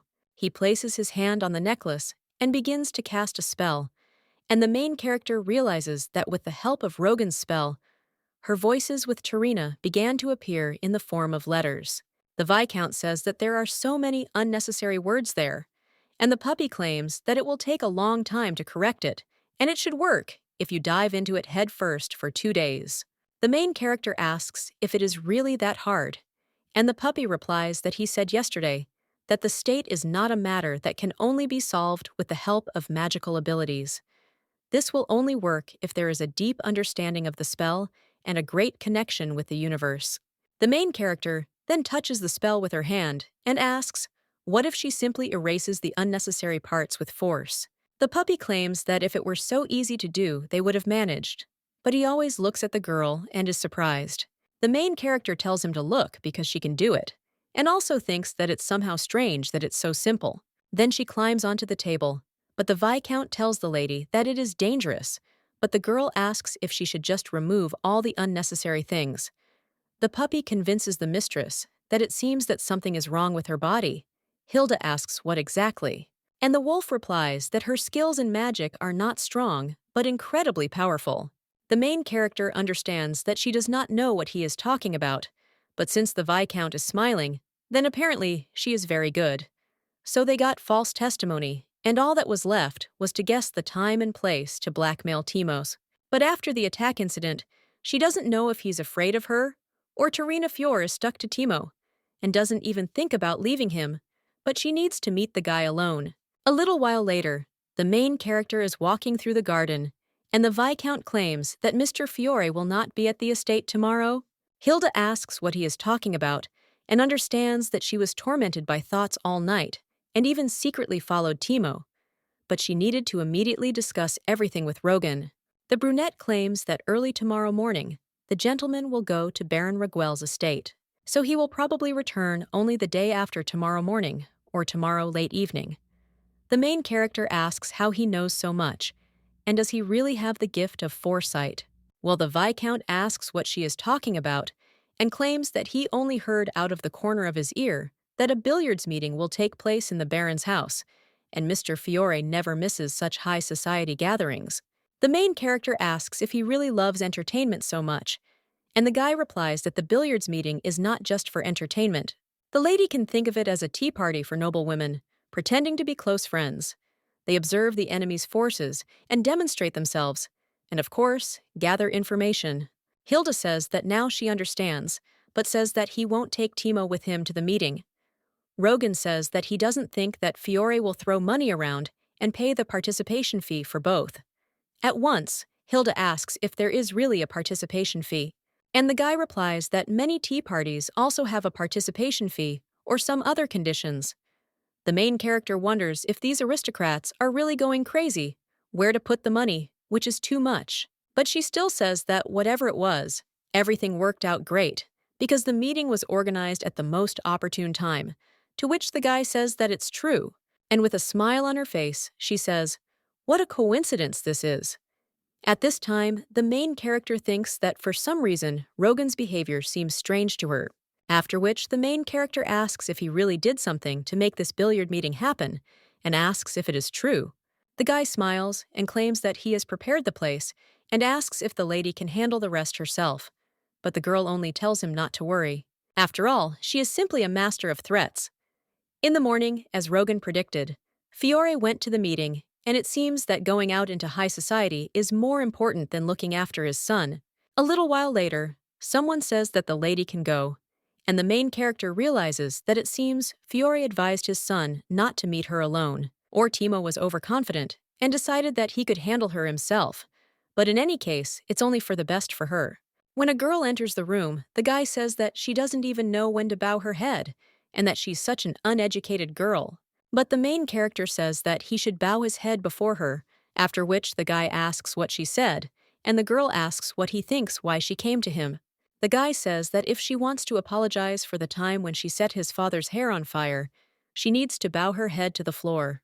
But Hilda says that he needs to apologize for trying to put her into eternal sleep. The guy then screams in shock, asking if she has any evidence, and the girl understands that if he really was innocent, he would be confused or would ask what kind of nonsense this is. But at least he wouldn't have started talking about evidence, and he really was trying to put her into eternal sleep. Hilda wonders if he really thinks that she came there without evidence, but the guy screams at her not to lie and asks what the girl is going to do. The main character shows the pendant and says that it also has magical powers, after which she asks if he doesn't understand what it is. The girl uses a spell, after which the words of Lady Tarina are pronounced from the pendant, who claims that she heard that the lady experienced something truly terrible a few days ago. Hilda at this time understands that she had to use sound collection magic and editing magic to intimidate Timo, and also had to study everything at an accelerated pace, so the lady thinks whether she should be grateful or vice versa. At this time, the words were pronounced from the pendant that the criminal was Timo Arpeggio, and the woman claimed that this was the nanny, and also wondered why she had such a misunderstanding. Hilda understands that since it's all fabricated, she felt a little insecure, but this guy is so confused that he doesn't even suspect anything. At this point, the guy falls to his knees and screams that it wasn't him, but the main character claims that now she is going to hand it over to the Duke. The guy at the same moment grabs her by the dress and screams that it is not necessary, otherwise he is finished. But the main character is interested in why on earth she should not do this. Timo screams that it was not him, and the main character is interested in whether he thinks that Mrs. Tarina only gave testimony. After all, she said that she has evidence, and promised to testify before the Duke together with her, so the main character asks if he is really going to justify himself, even in this case, to which the guy screams that it really wasn't him. And also, Mrs. Tarina ordered him to do this because she is the real criminal and is trying to shift all the blame onto him. The main character then pushes the guy's hand away and turns to him and asks if he really thinks she came to him without knowing it. The guy is surprised by this, and Hilda tells him to think about it. After all, why would Mrs. Tarina be willing to help her and give evidence? The girl also says that it was not Mrs. Tarina who came to her, but she came to Mrs. Tarina. The guy then asks why, and the girl replies that because she already knew everything, and she knows that the real instigator is Mrs. Tarina, and she simply used him and also exposed him to the criminals in order to escape responsibility and blame him for everything. Timo asks how she knows about the lady. He understands that it is because she has a cute puppy who is very good at secret surveillance, but now she claims that she does not think she has to explain to him anymore, and that the only important thing is that she knows everything. The girl also says that if she provides this evidence to the Duke, he will become a criminal who plans to plunge his own relative into eternal sleep. After which, the main character turns around, and the guy screams at her. The lady claims that she is ready to give him a chance, after which the guy asks what she is talking about. Hilda claims that if he apologizes to her for what he did, writing down what happened in detail, she will destroy the evidence and not tell the Duke anything. Tarina is immoral and cunning, so she does not want to team up with such a person. And this means that if she has to cooperate with one of the two, then she will choose him and his father, and now the choice is his. Let her go, and let her tell the Duke everything right now, or honestly confess everything and pull her over to their side with her father. The girl also hands him a piece of paper with the first one and tells the guy to choose. A little while later, Fiore returns to the duchy, but when he sees the main character, he asks what it is. Hilda says that if he is not busy, would he like to have a cup of tea with her? The man claims that he is not busy, but is not going to waste his time drinking tea with someone like her. But the main character says that she wonders if his decision will remain unchanged. When he reads this, the man screams what is going on there, if she is acting so brazenly. When the man reads this, he is shocked and tries to tear the paper, but the main character asks if he is really going to do this and thinks only that she did not even leave any spell on this paper. After which, she even says that she will repeat the question and asks if he will drink a cup of tea with her. A little while later, the two are sitting at a table and the man asks what the girl wants. If she was going to harm him, she would have probably shown the document not to him, but to her father, or to Tarina. And if she didn't do this, it means she wants to make a deal with him. The main character says that this is absolutely true, and understands that, as Rogan said, it seems that Fiore is quite smart, and quickly grasps. The man says that he immediately warns, because even if she takes this piece of paper and goes to her father and also whines, he will not blink an eye. Hilda thinks she knows, and the Duke won't protect her by throwing out his eldest son. On the contrary, if this matter grows and rumors spread, then most likely he will blame her for causing all this noise. However, the girl claims that this could undermine his status as an heir, after which the man screams in shock, asking what she is talking about and how dare she say such a thing. Hilda asks if she will shake him, and she will only add fuel to the fire, and the rest will be done by Mrs. Tarina. The man at this time screams that if the lady heard about everything from her son, then she should know perfectly well that Tarina is an accomplice to the crime. Hilda replies that there is Timo's confession, but there is no evidence or anything else against Tarina. On the contrary, she could accuse Timo of setting her up. The man then claims that the girl could not have come up with such a plan, and wonders if this was Strauss's doing, and whether he egged her on. Well, the main character smiles after this, and says that Mr. Fiore knows him better than her, after which the main character asks if he would try so hard for her. After all, he himself said that Strauss is the Duke's faithful assistant, after which the man only screams, calling her Devil Fox. Well, the girl suggests getting down to business, because he still hasn't asked what she wants. The lady also tells him to firstly treat her with respect. No girls in Fox, let him address her as Hilda Arpeggio. The man only gets indignant after that. And the main character asks if this is a difficult condition, because she does not ask to treat her like her niece. The man says that it is fine, and he understands this condition, and the main character says that it is second. The man asks if there is really a second condition, and the main character claims that she said it earlier first of all, so it's obvious what will happen next, and the man says that it's good, and for a start, he'll listen to what she says. Hilda tells him to organize a tea party and introduce her to other aristocrats, observing all formalities and politeness. Fiore asks if she is talking about tea drinking, and the main character thinks that he is probably in shock because the same thing happened to her at first. Hilda asked the Viscount what he was talking about because they had received the perfect confession, but she should ask for some kind of tea party. The guy claimed that, as he had already said earlier, tea drinking is a place to meet people and get information about this, so it is quite prestigious to hold it. And moreover, would Mr. Fiore really believe it if she said that she had to protect the position of the heiress, so from today onwards she would unite with him and would deeply trust him and support him? Hilda replied that no, and yet tea drinking is too little, because it was so hard for her to get Timo's confession. Well, the guy then turns to the lady and claims that the human heart is not easy to win. But gradually, step by step, observing all stages, it is possible to get it.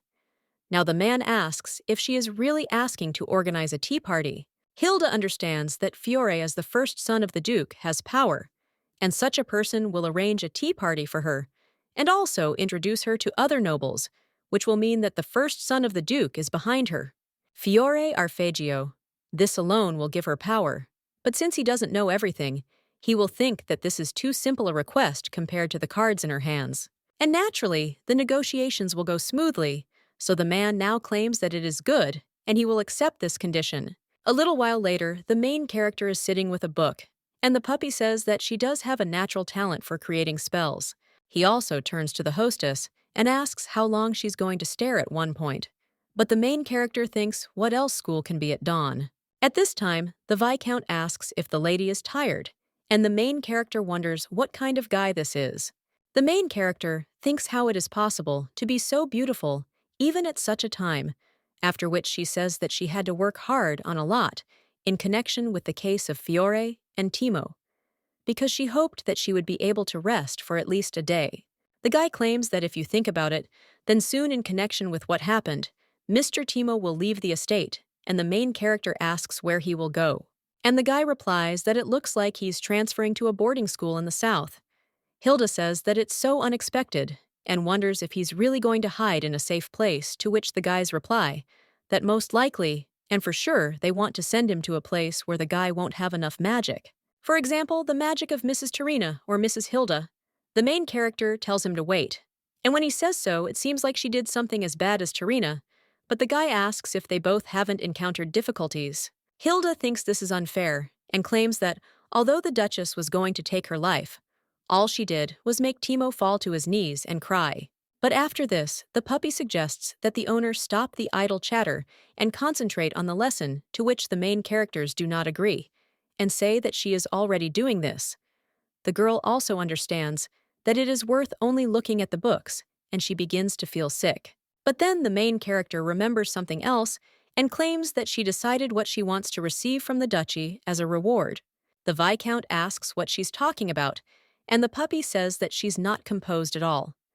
Hilda claims that during a recent family dinner, she received a promise from the Duke, and after he was touched by her amazing magic, he gave her one wish. After this, the brunette asks what she chose as a reward, and the main character thinks for a bit. A little while later, the Duke asks if the lady is asking to introduce a knight to her, to which the girl replies that, yes, everything is as she said. She only needs someone who will protect her by taking responsibility for her life. The man then asks if this is really the case, and he heard that several days ago she was attacked by robbers, so he asks if this is really the case. The Duke says that the Viscount also knows how to handle a sword, and it seems that the lady does not trust his skills. Hilda replies that no, and even that day she was saved thanks to the Viscount. But the man asks if she really wants to hire a knight and can't protect herself, so she asks to find a defender. This sounds weak for the one who calls himself Arpeggio. The Duke also says that there is no need to look for a knight just for her sake, and who would try to harm her unless it was a robber blinded by a few pennies. The girl thinks that she is fed up with this because this man himself does not even know what those who were blinded by power have done. Her but his wife, and she almost put her into eternal sleep. After which, the girl says that the Duke seems to have misunderstood her and asks if she can explain to him, to which the man replies that it is fine, and he will listen to her. The girl claims that she needs a knight and not a protector, but the man says that he does not understand the difference and wonders if the girl does not just want a bodyguard who will protect her. Hilda replies that, of course, she needs protection too. However, first of all, she wants someone who will teach her how to wield a sword. The man then turns to the girl and asks if she really wants to learn how to wield a sword. He also says what kind of nonsense this is, and what is good about a noblewoman owning a sword. Hilda replies that if she learns to wield a sword, then at least among the noble ladies, she will become the most skilled in this matter. But the man asks what the point is. Well, the main character asks if he doesn't exist, because at least when it comes to the ball, she will be number one. And should she learn to play musical instruments, sing, or embroider like the daughters of other families? The girl also wonders if the Arpeggios are a family that follows rules created by others, or a family setting new rules and leading everyone. The man then asks how she decided to arrogantly test him, using some small magical power that she has as a weapon. The girl is scared in front of the Duke, but thinks that she needs to hold on, because if she gives in now, then it will be the end of everything, to which the lady replies that no, and not because she is relying on her magical powers. The man asks what it is then, and the lady replies that she believes in the influence of the Duke who gave her the surname Arpeggio, so let him wait and see. As soon as Lady Arpeggio takes the sword in his hands, then soon all the young ladies will do the same. The man is only silent after this, and the main character wonders if he will refuse again. After which, the Duke finally says that she will have a night and the main character wants to thank him, but the man only opens the book and tells her to go now. When the girl leaves, she bows, but thinks that she almost fell into eternal sleep from nerves. But in any case, the Duke was convinced. She wonders what this night will be like, and perhaps he will be the one who will take her side. A little while later, the main character is already barefoot and heading somewhere, and realizes that she doesn't even have anywhere to go. So maybe she should have held back. Hilda also understands that it's not that she didn't know that Rogan is demanding and stingy with praise, but he's the only one on her side in this house, and the girl wonders why she behaved this way. A little while ago, the main character cried out, whether it seemed to him that the Viscount was obsessed with only one result. Kana also suggested that he look at the process itself, but the guy argued that if the process did not lead to an ideal result, then it was useless. Hilda claimed that not all people can be perfect like him because she is an ordinary person, and instead of just telling her that she is bad at it, she also wants him to look at what she is good at. And the girl asked if it was so difficult. Rogan said that if she wanted to hear praise, he would ask the Duke to give her a teacher who was generous to her, but the main character said how stubborn he was. After which, she screamed that Rogan was a complete zero as a teacher. Well, after which, she turned around and started to leave. The girl took off her heels, but the guy turned to her and insisted that the lady could not walk around barefoot because it was dangerous. Now the girl is wondering if this is really the academic stress she had only heard about before, and whether she should apologize first. Hilda understands that from now on, she will call Rogan the Demon King of Grumbling, after which the girl screams calling him that, and also thinks that now her soul has become lighter. Well, at that very moment, she hears someone laughing, and when she turns around, she sees some guy in a tree, laughs loudly and repeats the lady's words. But at that very moment, he slips and begins to fall from the tree. When he falls to the floor, the main character is shocked and thinks that it was very high up there and wonders if he has fallen into eternal sleep. But the guy just keeps laughing and also repeating that Rogan Strauss is the king of the demons of grumbling.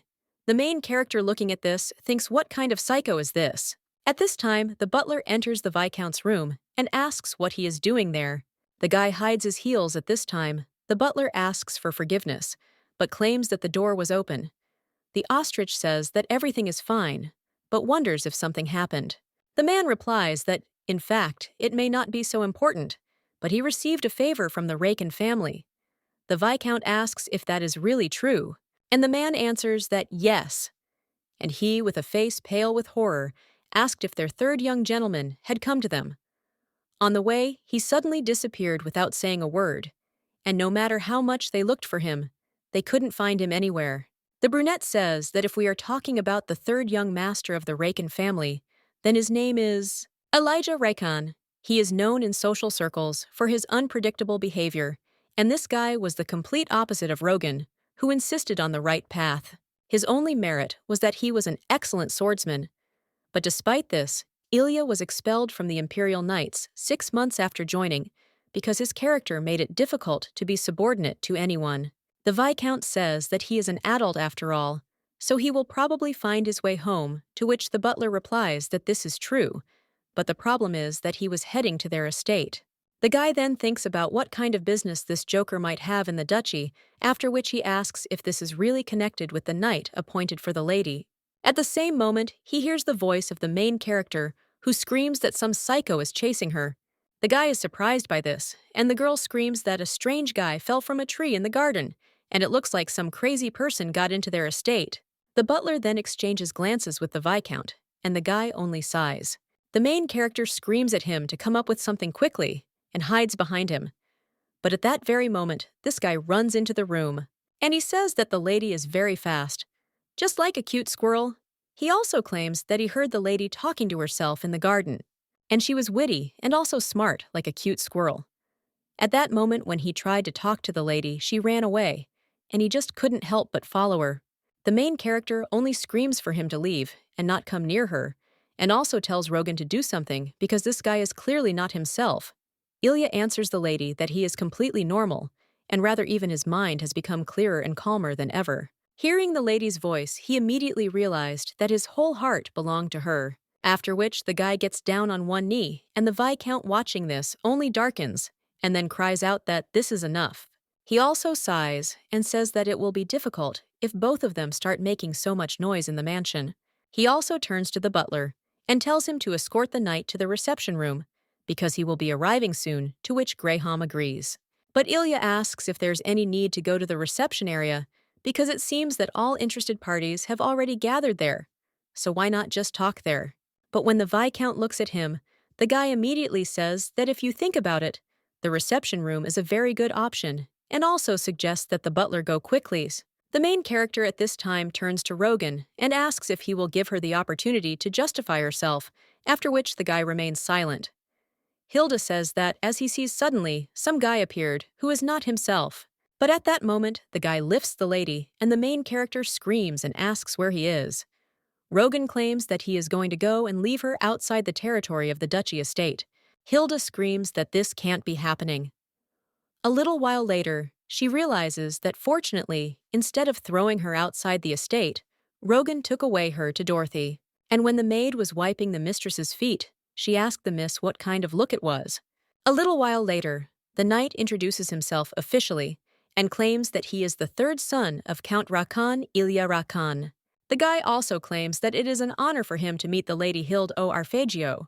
The main character then says that he turns out to be a normal person and claims that her name is Hilda Arpeggio. The lady is also about to say that she regrets having met him, but then corrects herself and states that she is pleased to meet him. The Viscount claims that Lord Rakan is the man His Excellency the Duke hired to Hild, and from now on, he will help her and also be responsible for the lady's safety. The main character asks if he can be trusted, and the guy replies that His Majesty the Emperor, who granted him the title of knight, can vouch for his abilities. Rakan's fencing skills are so outstanding that he was knighted at the age of 8, so the lady can rely on him, at least as for fencing skills. The main character thinks what kind of formulation is this, after which the Viscount asserts that in any case, it is a great fortune for both of them that the Duke is not at the estate now. After all, if he personally saw all the chaos that was happening, Ilya asks if everything would be bad in that case, to which his interlocutor replies that it would be very bad, while the main character says that, in the end, he will find out anyway, and given so many eyes and ears in this estate, it will be pretty soon. The Viscount claims that he has instructed the servants to keep their mouths shut, but it will not be possible to completely hide the incident, so it is better to prepare before the Duke makes a reprimand. He also gives them until the end of today, and they both have to write an explanatory note about repentance on 5 pages. These two look at the paper and then they can't stand it at all. And at the same time, they slam their hand on the table and ask what he is talking about and whether they really need to write an explanatory note. Rogan just watches as the two touch hands. A little while later, the Viscount asks if the letter has arrived. The butler replies that yes, and it is from the Viscountcy. And there is also a letter from the imperial family, Rogan. He says that it is good, and let him leave them both there because he will give it to the Duke when he returns. The guy also thinks about the letter from the imperial family and understands that it probably talks about the Night Castle that Hilda asked the Duke earlier. The girl claimed that she wanted the Night Castle to belong to her, and the man replied that it belonged to the imperial family. Singing ceremonies were held there anymore, so the imperial family should not care about it, and if they offered to buy it, they would give it to her for half the price. Now the Viscount wonders if the imperial family has demonstrated its generosity in response to the bold proposal of the young lady who has just been added to the noble family's lineage. The butler at this time claims that he spoke again with the servants about the noise that happened during the day, and it seemed to him that the Viscount continued to worry about it, to which the guy thanks him. And after that, the butler just smiles, and the guy asks, "What's the matter?" To which his interlocutor replies that it seems that the gentleman, who was always calm, has become more angry and shows his emotions. The guy gets a little embarrassed after this and says that it's clear, and that he will also be more careful. But the servant replies that no, and he did not say this in a negative way, because even as a child, he was quiet and mature beyond his years. Sometimes he even worried whether the gentleman was trying too hard, so he was pleased to see him now. At the same moment, someone knocks on the door and addresses Rogan, after which the butler says that he is leaving the master. And when he heads to the door, he sees the main character there, and the girl hands over her explanatory note. The Viscount asks if she has thought about her behavior, to which the lady replies that he will understand when he reads it. Rakan is like, Rogan replies that he is as the lady saw him, and the girl asks if he is crazy. Rogan says that many people judge him exactly like that, and the main character screams if he really is a psycho, and also if the Duke introduced her to a crazy person. She also thinks that this is not a reward, but a punishment. The lady also wonders why such a man would agree to become her knight, since she had heard that others had rejected the offers, not wanting to grab onto a rotten rope. The Viscount asks what she is talking about, and the main character replies that she is talking about a rotten rope, because it seems that no one wanted to become her knight, considering that they would not receive any benefit from it. Rogan asks if Knight Rakan really said that, and the main character wonders why the guy looks more furious. What is she? And is this really an interested party? A little while ago, the girl was sitting with the knight. She also thought that the boor Rogan had forced her to write an explanatory note of remorse. Well, then the knight who was sitting next to her turned to the lady and offered her as a master of writing explanatory notes to give her a couple of tips. The main character then refused, but the guy claimed that he had been writing them for 4 years, so the lady could take his note as an example. And the main character was shocked, wondering if he had already written everything. She also said that it was not necessary, and understood that this guy had probably written some nonsense, and calmed down because he not only appeared out of the blue, but also talked nonsense while pursuing her. The girl also asked why he behaved like that towards her, because he was stalking her and saying strange things. The guy only smiled after that and claimed that he was wrong. Her fiery appearance was so cute that he constantly wanted to tease her. The main character was shocked and wondered what this psycho was talking about, but he insisted to the guy that he had done the right thing by deciding to become a knight of the lady. Hilda asked if he knew that her father was a commoner, and if he had been bothering her because he didn't know about it now. He understood everything. The main character thinks that he will not get any benefit from her, but the guy after that only smiled and claimed that, of course, it is an honor to work under the Duke. Hey, there is no one who would not want to be friends with the family. Arpeggio. Outside the duchy, there are also countless knights who are seething with the desire to gain more power. Well, he came to her who is the third son of the count, so he asks what could be the reason. The main character understands what it means to find out that she is only half an aristocrat. No one wanted to become her knight, and they probably thought she was a rotten rope. But the guy then turned to the lady and claimed that he came there already knowing everything, and the main character thinks that's why he came. Now the Viscount asks the lady if this knight really said that she is a rotten rope, and the girl replies that although he did not say it directly, it is obvious what the knights think about her. After which, Rogan sighs, and the main character is offered to be, and not theirs, and wonders why Ilya decided to become her knight, knowing that he will not receive any benefit, because she does not understand this at all. The county has a good financial position and stable ground under its feet. Their eldest daughter is married to the prince of the kingdom of Osnam, so they are not absent from power at all. And the count has 3 sons, and the eldest of them is an outstanding wizard, so there is no fight for the right of succession in sight. And Ilya is the 3rd son of such a family. But then the girl says that this is why he can have a life with status and power, but at the same time, no interference from his family, and this is exactly the life of an aristocrat that she dreams of. So she is even envious. Rogan at this time thinks that seeing this expression on her face, it is obvious what the lady is thinking about. Well then, the main character turns to the guy and says that no matter what, she can't help but doubt him. Perhaps it is because she has many enemies. The Viscount then turns to the lady with concern, and he claims that Ilya is experienced enough to become the youngest person to join the Imperial Knight Squad. But why doesn't he belong to the Imperial Family Knight Squad now? Well, the lady's answer that she doesn't know, and perhaps he was kicked out because of his strange character. The Viscount replies that Rakan is such a freedom-loving person and only chases entertainment, so it is difficult for him to live in a group. The main character asks if this means that he has decided to become her knight, because it looks interesting, and that is the whole reason, to which the guy replies that it is. And he also wonders if this will calm the lady down, because Elijah needs to be warned against careless actions. The main character only gets angry after this, and understands that if everything is as Rogan says, then this guy really is a psycho. Well, she's still glad that at least he's not one of those people who hatches insidious plans, and if she gets used to his antics, then maybe they'll even get along well together. A little while later, the guy asks if the lady really wants to learn how to use a sword, and she answers yes. The young man then asks for forgiveness, but asks if he can find out the reason, and the lady replies that she must protect herself. The guy claims that he heard that she was recently attacked by robbers, and wonders if this is the reason. Hilda replies that yes, and understands that in fact, she was attacked not by bandits, but by mercenaries. The guy then claims that he is actually worried, because it seems the lady does not trust his abilities. And the girl replies that, to be honest, it is difficult for her to say anything since she has never seen him in action, but she does not doubt his abilities, after which the guy says that he is touched by her words. And the main character understands that Rogan did say that this guy has outstanding abilities, so she trusts him completely. The guy then hands the lady a sword in a sheath and tells the girl to hit him with the intention of plunging him into eternal sleep.